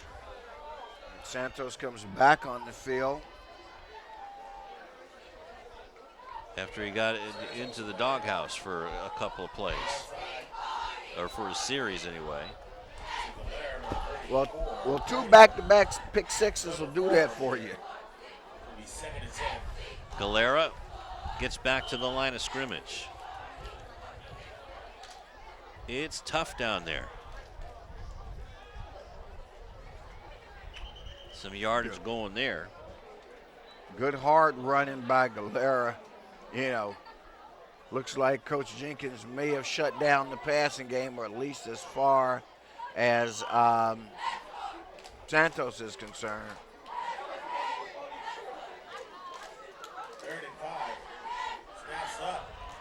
So Santos had that snap get away from him. Well, and that was a concentration mistake there. Boy, wow. If you see it again, I mean, just literally not focused. And so they were in a good situation with the ball out near midfield. Now it's back at the 40. So that's a 12-yard loss, Rufus. Santos. Oh, man, he's lucky that didn't get intercepted. It was hit as he was throwing the ball, Rufus, by Emmanuel Ayo. And now it's a 4th down. Santos is a little bit gimpy getting up. And again, this is one of those situations where you got to hope that they're going to punt the ball away on this play. Well, that was 4th down, I guess. Oh, because that was 4th. Yeah? That fooled me. So from the 41-yard line. Good play there by number 57 for the Olympians, Andrew Harvey. Man, he broke right through. And there you can see Harvey there with the sack on the play. So that's going to be 2nd and 15 from the 46.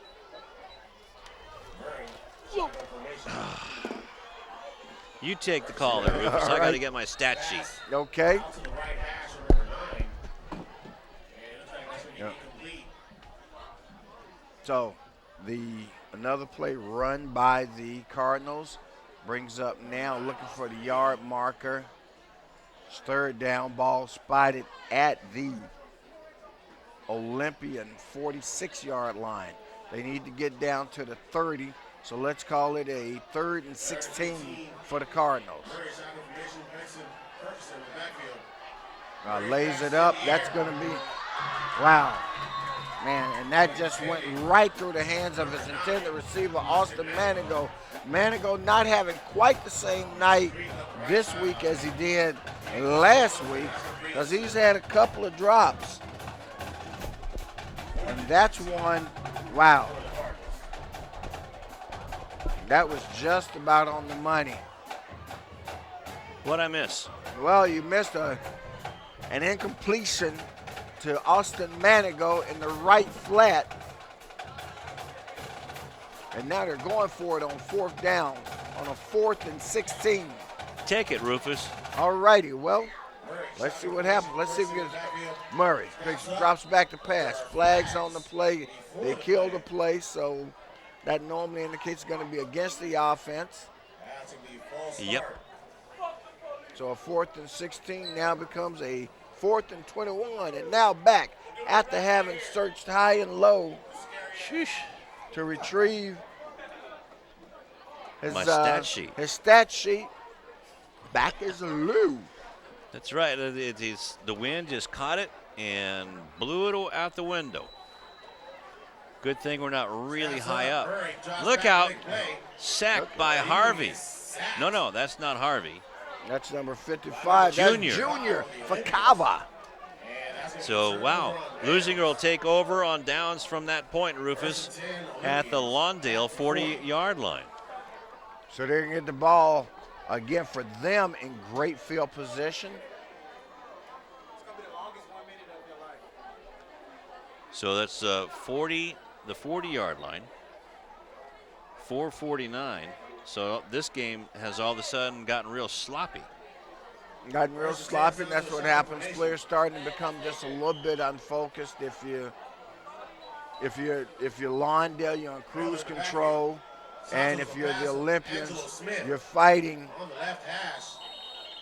really just to keep interest in a game where the outcome is virtually no longer in doubt.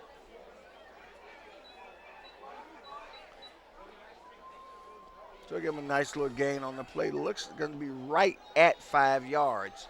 So it'll make it a 2nd down and 5 for the Olympians. So Santos breaks his interception string with the 5-yard completion. Now swings it out to Miller, but Lawndale had already sniffed that out. Yeah. And that's a 5-yard loss. Call it a 4-yard loss. Back to the 41.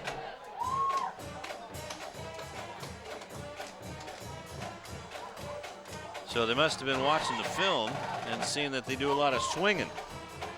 They must have been, and what, again, as I've said before, that's not a pass that I'm a big fan of.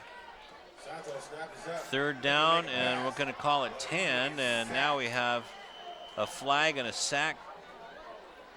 Wow. To Evi with the tackle.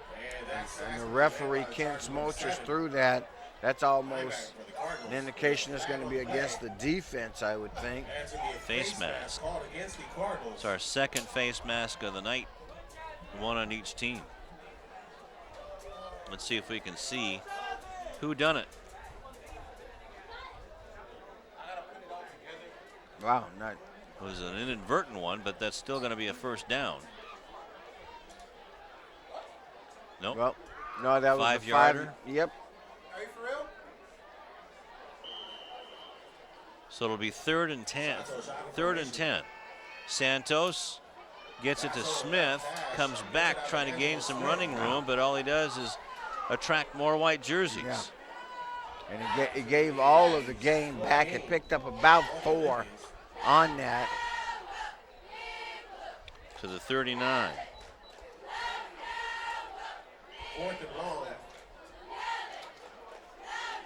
Well, again, now you're in a position where you have no choice but to go for it. Isaiah Torres having a good game defensively tonight. And now Santos in the backfield. Going down the sideline, has Smith open, and he fumbles it out of bounds. Wow. So Ingerson Lambert knocked it out of his hands, it looked like, Rufus, at the last second. Looks that way. Now let's see where the pass was, whether it was up or down. Okay. Yeah, Lambert knocked it out. Good bulldog play by Lambert just to stay, just nipping at his heels and hands until he got it out of there. If that had been a jump ball, that would have been a completion. Seriously, I mean, that's what happened. It brought the ball down to the receiver had the clear height advantage over the defender, but the pass was thrown where it fell into his lap instead of him being able to go up for it. That's the difference between a completion and a incompletion on that play. Let's go to Sebastian. Hey, thanks a lot, guys. You would think Coach Mathieson would be happy with this 40-9 lead right now that the Cardinals have, but really he isn't. When I talked to him coming out of the tunnel, he said basically this team doesn't know how to win. You know, they're not used to winning. So he's trying to get these guys in a winning mentality, winning mindset, trying to get the Cardinals to just realize, hey, you're up. Don't make stupid mistakes is what he was telling me. And then he basically went on to say, you know, basically we have guys dropping the football. I got my starting quarterback missing practice. We got wide receivers that are missing practice as well. So he's just trying to get a little bit of discipline into these guys and let them know that they're winners. Back to you guys. Thanks very much, Sebastian. And well, we saw some drop passes, that's for sure, that could have been turned into 6 points, but Lawndale has racked up another 40 tonight. That's 2 consecutive 40-point games as B.J. Perkinson breaking tackles up to the 46-yard line for a 6-yard gain. And that's coaches for you, man. They're never happy. They went into 40-9, and as Sebastian said, still not happy. Always in search of that elusive perfect game. Yep, I remember Jim Herrick win the 1995 UCLA Bruins with Ed O'Bannon, Tyus Edney, George Zedek and company, and Toby Bailey. He was never happy. We used to talk to him before the game, and he had this pained look on his face as Austin Manigo with the completion, but that's going to be a big loss. Jim used to look at me, and I said, "What's the matter, Coach?" And he said, "Sweet Lou, I don't think we're going to win another game." And of course, they went on to win the national championship, as you mentioned. Nice open field tackle made there by number 3, Nathaniel Vaughn. So -3 yards on that completion. And the timeout for the Cardinals. That's their first timeout of the second half, I do believe. That is indeed. So that goose egg cracked 6 consecutive incompletions for Murray, but I wouldn't bring out the party streamers for that one. Nope, neither would I. So the Mayor's Cup is coming up. The Mayor's Cup is coming up. First Friday in October. Should be a pretty good game with Coach Pacinger's Cougars. See if they get some. They had a nice win against Blair High School up in Pasadena on the road. Blair High School, isn't that where Jackie Robinson went to high school? I believe it is. Pasadena Blair. Yep. Speaking of UCLA connections, of course, Jackie Robinson and Blair High School. You played with him, didn't you? You just get, yeah, in a breakaway jersey. Third down and 7. Gonna be offside against the Olympians. And you know what? They might just want to take the down after the loss, or do they have the option? No, if you're the Olympians, you're going to take the flag and move it up 5. Oh! Yeah. Well, now that's I'd kind of take the down. interesting because on a procedure play, you're supposed to kill the you kill the play. I mean, why do you let the play go on if it's illegal procedure against the offense? I don't know. Unless one official, I didn't see two flags. Sometimes the officials will see two different things when the flag comes in. Yeah, okay. Let's take the down.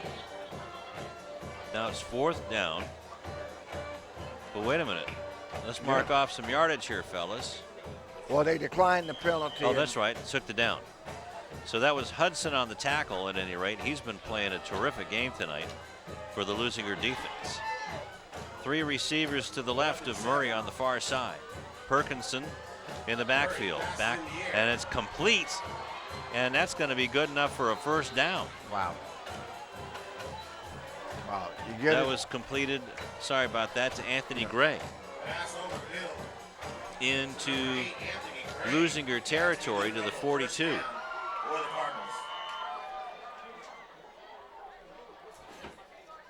So that was a nice completion. Cardinals showing no fear of the Olympians at this point in terms of the Olympian defense.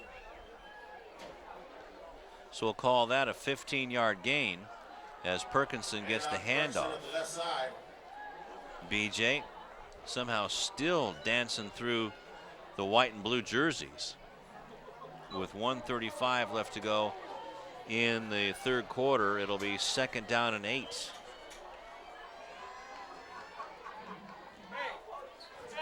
Ahmad Taylor, the nose tackle, along with Andrew Harvey.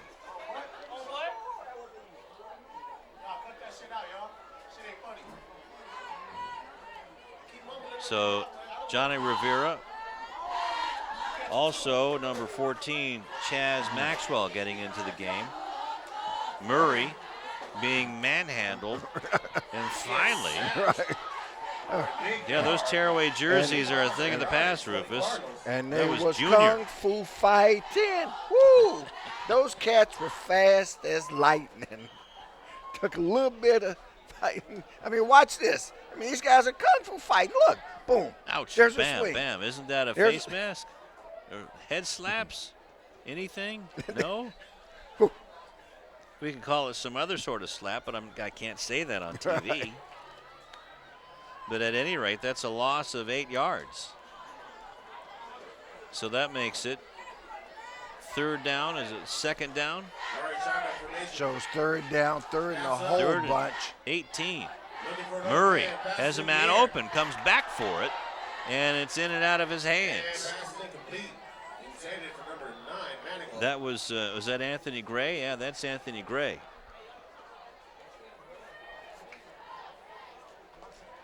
Let's watch that pass. Just a little short, but thrown right where it should have been because the coverage was there, Rufus. Coverage was there.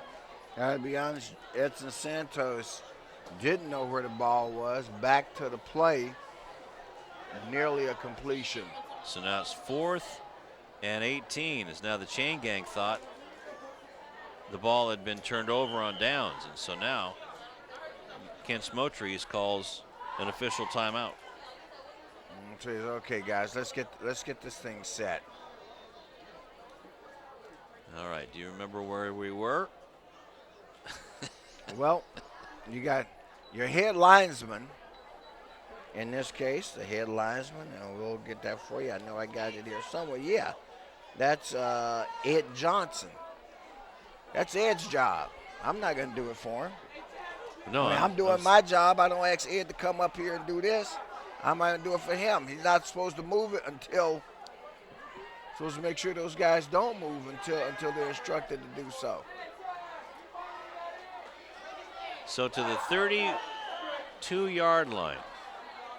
Make sure the 31-yard line, that's where they have to go. So it's 4th and 18, they being the Cardinals. And do they draw Leuzinger offside? Okay, if they do, they make it 4th and 14. Oh, okay, see the indication from side. See, those one of those say it's going to be against the Olympians. So give them 5 to the 45, so it's 4th and 15 or 14.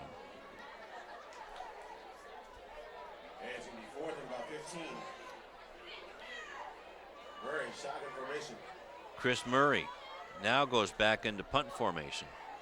And no one goes back for the Olympians.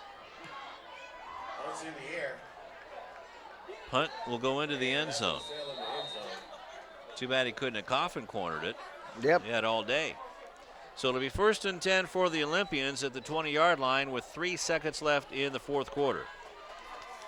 As we see Chaz Maxwell trot off the field, and there you see the punt. So the Olympians, I believe they'll wind the clock. Let's see if he, nope. So it starts on the snap.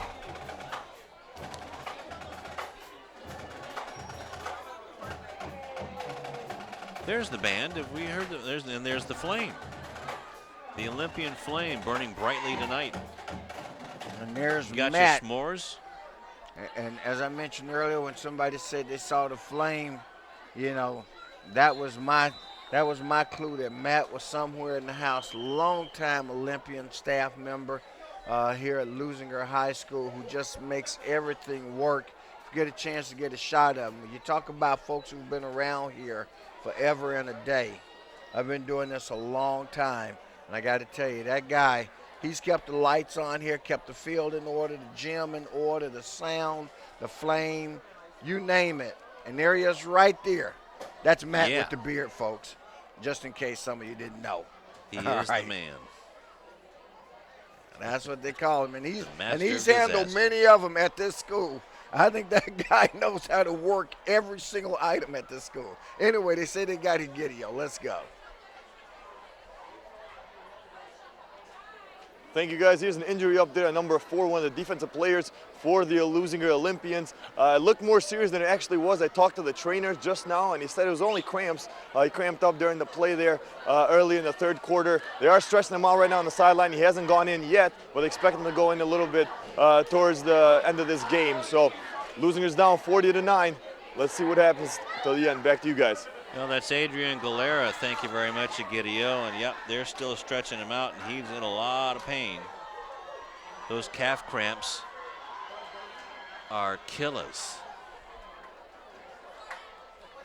Got to say, got to get that, keep hydrated, that's for sure. Spread offense for the Olympians. Santos fakes the handoff to Pineda, and the pass was intended for Vaughn. So it'll be 2nd and 10. Check that, 3rd and 10. And of course, we get the pleasure of mentioning earlier, our next broadcast, of course, will be the Mayor's Cup, and that's going to be back here at Olympian Field. So our very next broadcast, fans, on Friday, October 4th, will be here at Lou House. Whose house? Lou House.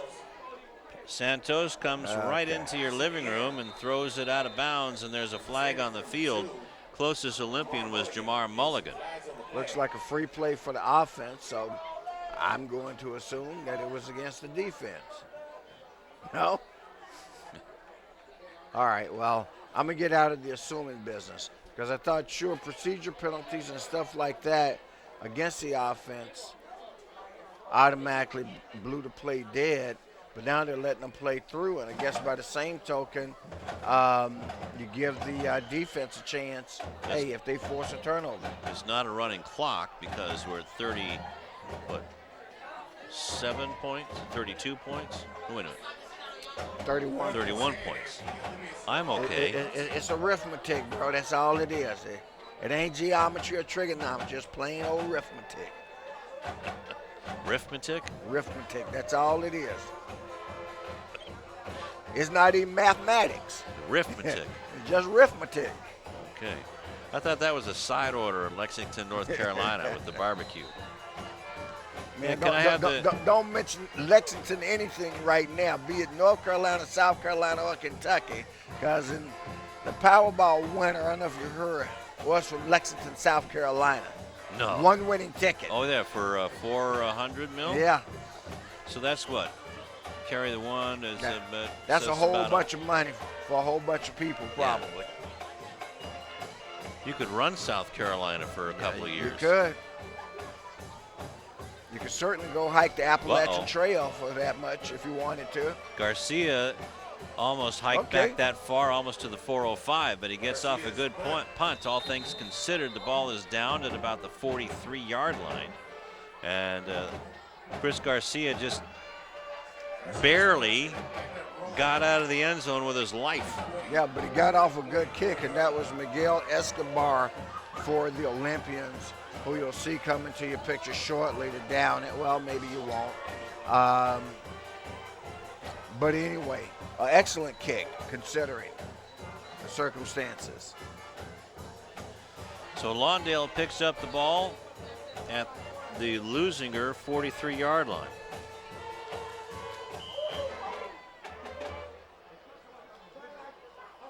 And they're going to be running it the rest of the way. B.J. Perkins gets the ball, handed off, and gets below the 40-yard line. Number 3, Nathaniel Vaughn with the tackle. Andrew Harvey coming off. So about a 4-yard gain? About that much. Makes it a 2nd and 6 for the Cardinal now, and as you said, considering the sizable lead that they have, very little interest perhaps in throwing the ball and just running this one out. Double tight end set. Perkins gets it again. Kind of a modernized double wing formation. Down to the 33-yard line. That's going to be real close to a first down. But they're going to call it 3rd down and the hair of your chinny chin chin. Yep.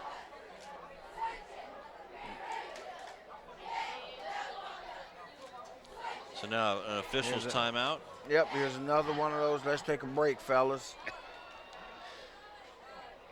So it's either a 4-yard gain or a 5-yard gain, depending on how they measure the ball. And maybe we can see it. Eric Chavez on that side of the ball.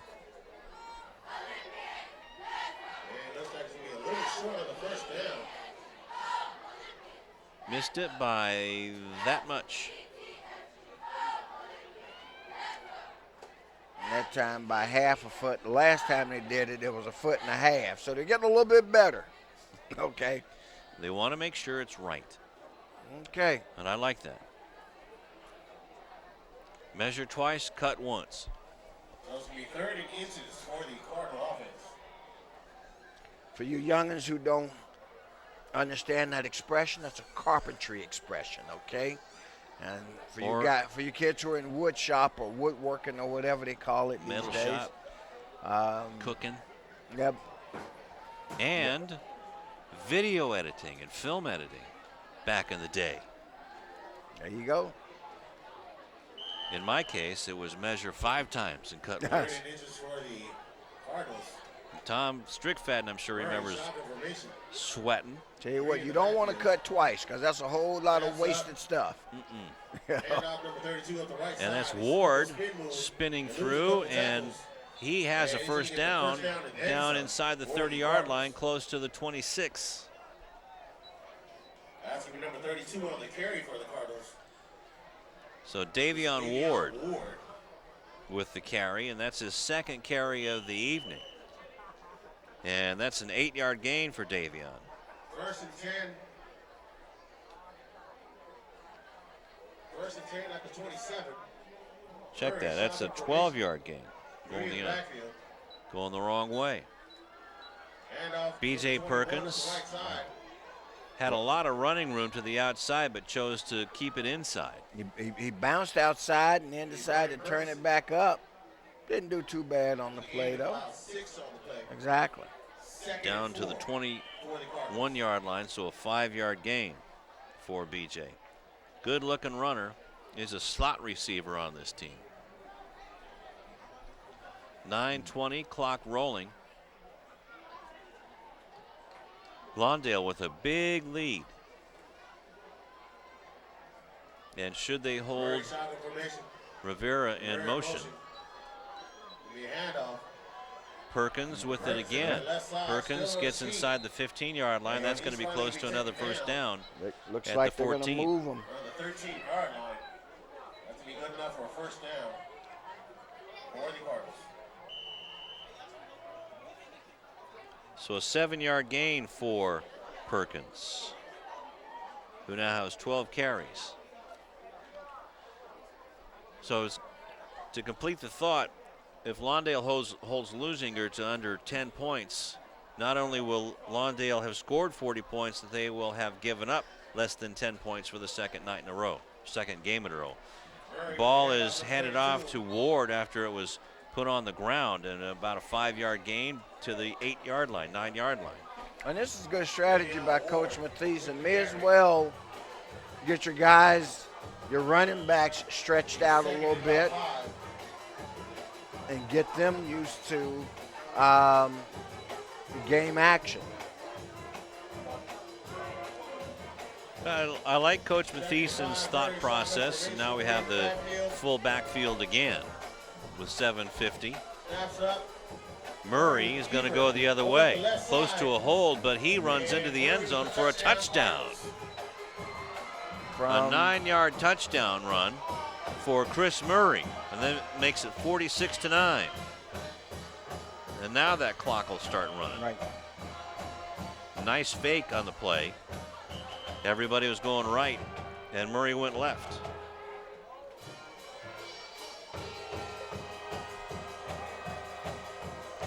So for Murray, that's a second touchdown run. Fitzgerald on to tack on the extra point.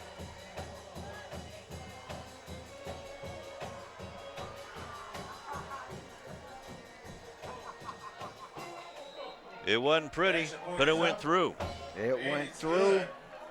And I got to tell you, got to hand that, giving a big assist to Chris Murray, Rufus, because he's really been doing a good job at handling those snaps. It has been. Most of them have been wide and outside. So it's 47-9. 7 minutes left to go. The clock is rolling.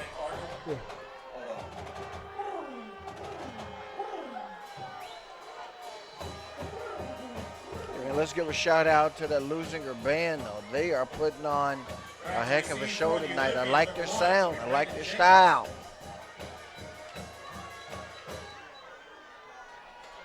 You know, it wasn't too long ago when, at least I first started here, there wasn't that much of a spirit squad, and there was definitely not a band. But they've really But there was a answered the football bell. team. That's right. Now it's been reversed.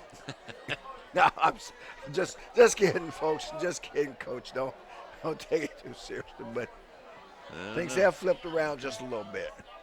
So a 43-yard touchdown drive in 7 plays in about 4 minutes.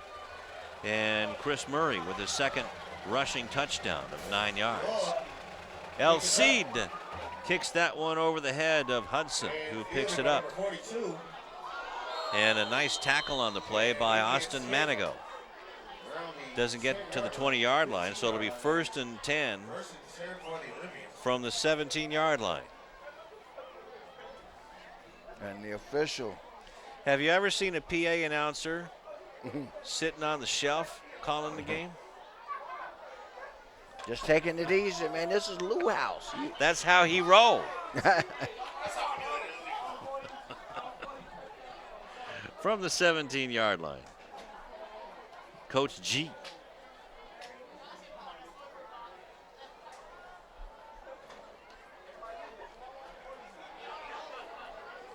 Coming on the field is number 58, Marco Berbera, as Santos hands the ball off to Pineda. And Michael can't get out of the clutches of the Lawndale Cardinal defense. They have done a terrific job tonight, Rufus, and going to call Terrell Williams' name again. Okay, Pineda seeing a little bit of some playing time there. Gets up a little gimpy for his effort, but he stays in the game. And lost a yard. makes up for it this time, though. Yep, gets up to the 19-yard line, so 2 yards back, 3 yards back. Now he's back into positive. Back in the positive, boy. He's a little man playing with a big heart, though. Santos, shot formation snaps up. Pineda again, and Tuivai takes a bite out of him. And a 1-yard loss. So, one of the best linebackers that we've seen in these games, David Tuivai.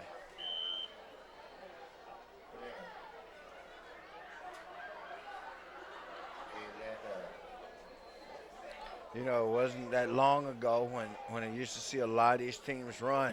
Boy, there's Pineda. Wow, he got close. Let's see, will they give him that? He's going to be about a yard short, maybe 2. Well, I don't know. Going to be If you close. Maybe they better take a measurement. With 3:20 in the clock rolling. Kansas says, no, we're not measuring. Let's keep going. Yeah. So they're going to give him the first down. Right. That's what you call the old baseball in the neighborhood play. So all right. A 10-yard run for Michael and a first down. Hey, that was a nice break. That was. Just keeping it going. First and 10, So a little heart, a lot of heart shown by the Leuzinger Olympians, down 46-9. Pineda again. Up the right side, Weezy will be quickly met at the line of scrimmage. And Terrell Williams again. 25. That's Terrell Williams making the play. Also in there, making the stop, Bryant Salguera. So it'll be second down and a long 9. From the 29. Santos hands it off again. Clock continues to run. We're approaching 2 minutes left in the game. Running clock in effect because the lead has been extended to more than 35 points, and 35 or more gets you a running clock. It's right at 35.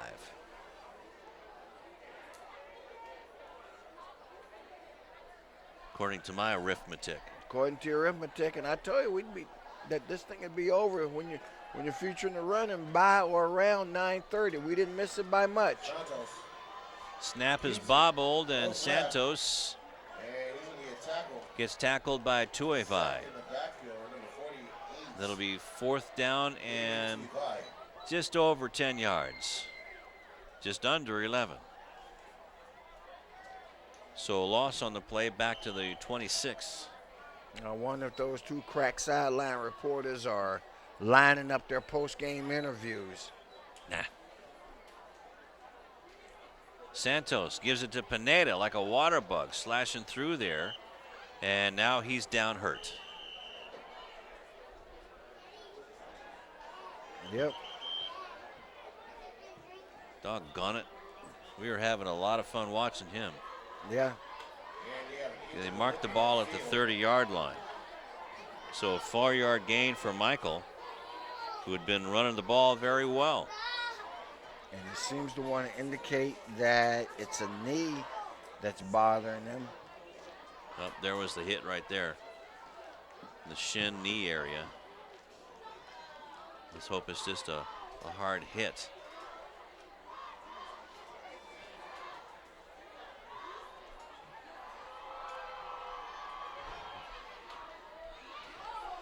$17 yards on 8 carries for Michael Pineda.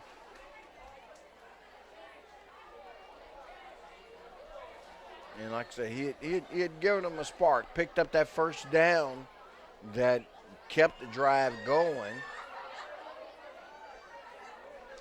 As long as we're having this injury timeout, I want to let you know across CityTV that Tom Strickfaden told us earlier today that Mr. Barry, Aaron Barry, and Johnny Lopez from the Morningside Monarchs football team, especially Aaron Barry, who was knocked unconscious What by you say there? Lawndale last week. Man Bear? What? Aaron Berry. Oh, not Man Bear. Aaron Berry. Aaron Berry. Oh, okay. Remember last week? Yeah. Okay. I mean, I'm just saying it sounds a lot like Man Bear. So. Aaron Berry and Johnny Lopez, who collided during trying to stop a touchdown run. Actually, it was a touchdown pass. Austin Manigo, and they ran into each other, and Berry was on the ground for quite a while, and Johnny Lopez was the man who ran into him. Well, to report, Berry and Lopez both made it back to class on Monday morning, so they did get concussions, and now let's hope that Michael Pineda is okay. Well, Pineda's being assisted off the field, and also coming out limping a little bit is Javier Rivas. But boy, Pineda's showing him is in obvious pain there. So we're gonna hope that he's gonna be okay. Clearly favoring his left leg. Is it? No, it's his. He's walking on his left leg, so yeah, it is, or right leg, so it is his left leg. Gosh, man, you guys are just geniuses. He's walking on his right leg, so it must be his left leg. Gosh. Are you hungry or something?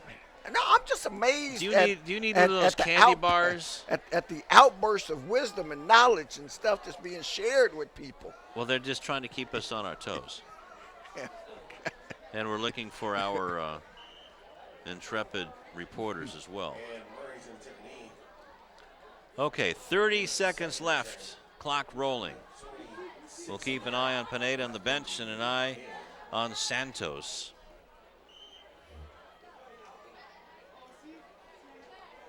Okay. And the officials wisely call it. They said, come on, guys, this is it. So Ken Smotry says, give me the ball. Yep. And 5 seconds left to go on the clock. And it is a final. 47-9, even though the scoreboard shows it at 46-9. 40-7 equals 9. That PAT was good, correct? That is correct. So it's 47-9 as our final score. And here's the favorite part of the game. Everybody's been knocking heads, and they're shaking hands. And, you know, there's a lot of familiar faces on both sides of those helmets. And it was a hard-fought game, but the experience and the depth came out on top in Lawndale. 47-9 is the final score. And let's hope that Michael Pineda is going to be okay. And let us do hope that, seriously speaking. I mean, because he's a good kid. He got his opportunity. Coach put him in there. He had a couple tough runs. And right there, right at the very end, with a minute left in the game, took a blow to the left leg that has him a little bit shaken up. Hope it's just like a stinger. Well, the nails in the box for Leuzinger were 2 interceptions in a row that were returned for touchdowns right as the second half began. And a 39-yard touchdown return by Lambert and a 25-yard touchdown return by Estaya.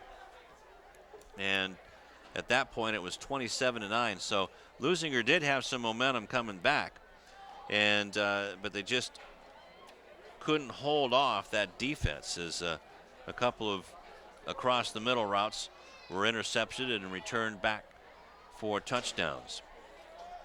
Then it was Murray with a 9-yard run to really put the game away. But in the first half, Lawndale got off the mat right away as well. As the first drive, actually, it was the second play from scrimmage. B.J. Perkinson with an 80-yard run to make it 7-0.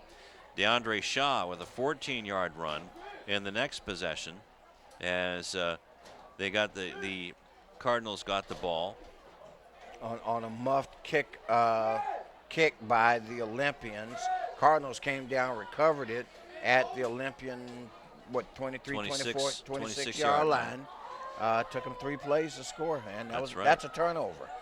And then Rivera, after Leuzinger had turned it over on downs, and it was from the 28-yard line. That was one of the questionable plays on my part, Lou. I mean, you know, you're already down 14-0, and you got 4th and 5, and you're going for it on your own 28. I thought they should have kicked that one away. Right. And then the Leuzinger Olympians did get on the board with Santos throwing a 9-yard touchdown pass and a nice-looking drive, a 12-play drive to Angelo Smith. Then the Olympians got a safety, and it was 21-9 at that point, although before that, Leuzinger had the ball. 1st and goal at the 4-yard line. And couldn't They were convert. down on this far end, on the eastern end of the field, 1st and goal. Clock expired on, you know, for the first quarter. They start the second quarter with the ball inside, at that point, the 2-yard line. You're down 21-7 then. You got a chance to make a 21-14 ball game, get in the head of the Cardinals. Instead, they can't convert that touchdown opportunity. Well, we have our field reporters down on the field. Are they ready to go? Well, grown men talking, they'll wait. Okay, well then why don't we take a timeout then and add up some stats, and we'll try to figure out who our player of the game and our tip of the hat people are when we come back on City TV. 47-9 our final score. Let's go down to the field. 47. Yeah, threw up that extra point. Hey, thanks a lot, guys. Me and Egidio are down here on the field with Coach Mathieson as his Cardinals win 47-9. Coach, you talked about at halftime how you were a little bit upset even in a blowout win game. It's 2 in a row. I mean, my defense plays great, but I'm still not satisfied with the way the offense is operating. 2 bad weeks of practice in a row. Guys missing practice, guys not staying off practice, and this is the result. You get a poor effort during the week, you get a poor effort during the game. Do you think they're getting a little bit too emotional, too excited that they're 3-1, and maybe they feel a little bit complacent right now? That's a good word for it. My line coach said something funny at halftime, and it made perfect sense, is these guys don't know how to win. They've had so many years where they've been down, that they see 21-0 in a first quarter, and they just really, they don't know what to do with themselves, and they don't know how to continue that pressure and keep pushing. And, you know, Leuzinger made a great adjustment. We were running the ball down their throat, and they made the adjustment, and then because we've had such a bad week of practice with our pass game, our quarterback missing practice, had a bench in the first quarter, we're not completing passes, we're dropping balls, we're not reading coverages, and we got exposed tonight. Coach, you said you're not so happy with your offense, even though you guys did end up going with the W here tonight, and you guys have won 3 in a row. What do you think the offense needs to improve on going forward in this season? Effort. They need to be at practice, they need to be working hard and just giving effort. I told them tonight, it's open competition. I've got 92 kids in this program. I've got 50 kids on a JV team, and I got a lot of sophomores that work hard. So if I've got guys that aren't going to come out here and give effort, they're going to be lazy at practice and drop balls, I'm going to put a sophomore on the field that's going to give me 100% effort at least. And sometimes competition is the best thing. So we'll see what happens this week during practice before Penn. Coach, thank you very much for your time. Good luck. Thank you. There you go, Coach. Thank you. And there you go, guys. Coach Mathieson explaining a little bit of his worries about his Lawndale team. But Giddy, explain to me what you saw here on the field tonight from Leuzinger. I mean, Leuzinger, give credit to them. They played as hard as they could with the guys that they had. Definitely. Right from the start, we actually talked about this. Only 21 guys suited up for this Olympians team. A very, very small number. Just enough for each side of the ball, on offense and defense. So when you have those kind of numbers, it's kind of hard, you know, to fight a big team like Lawndale Cardinals, especially with all the talent they have. But they gave it a tough effort. Like we said, Santos tried to carry this team on his shoulders. He had 1 touchdown, 3 interceptions. Unfortunately, played a little bit on defense as well. But it was just a losing effort here for Leuzinger tonight. And definitely, you talk about all the ways that Lawndale scored tonight. For the first 6 touchdowns, me and you were talking about it, 6 different players scored. So they had a lot of variety out there tonight. Richard Rivera, DeAndre Shaw, and also Chris as well, the quarterback. And one of the things that with the program here at Leuzinger, we were talking to the athletic director, Marlon Mendez, and he was basically just letting us know about there's so many kids on this campus that could be of service to this football team. And they're not trying out. because they say that they don't want to lose. And, you know, that just basically comes down to coaching.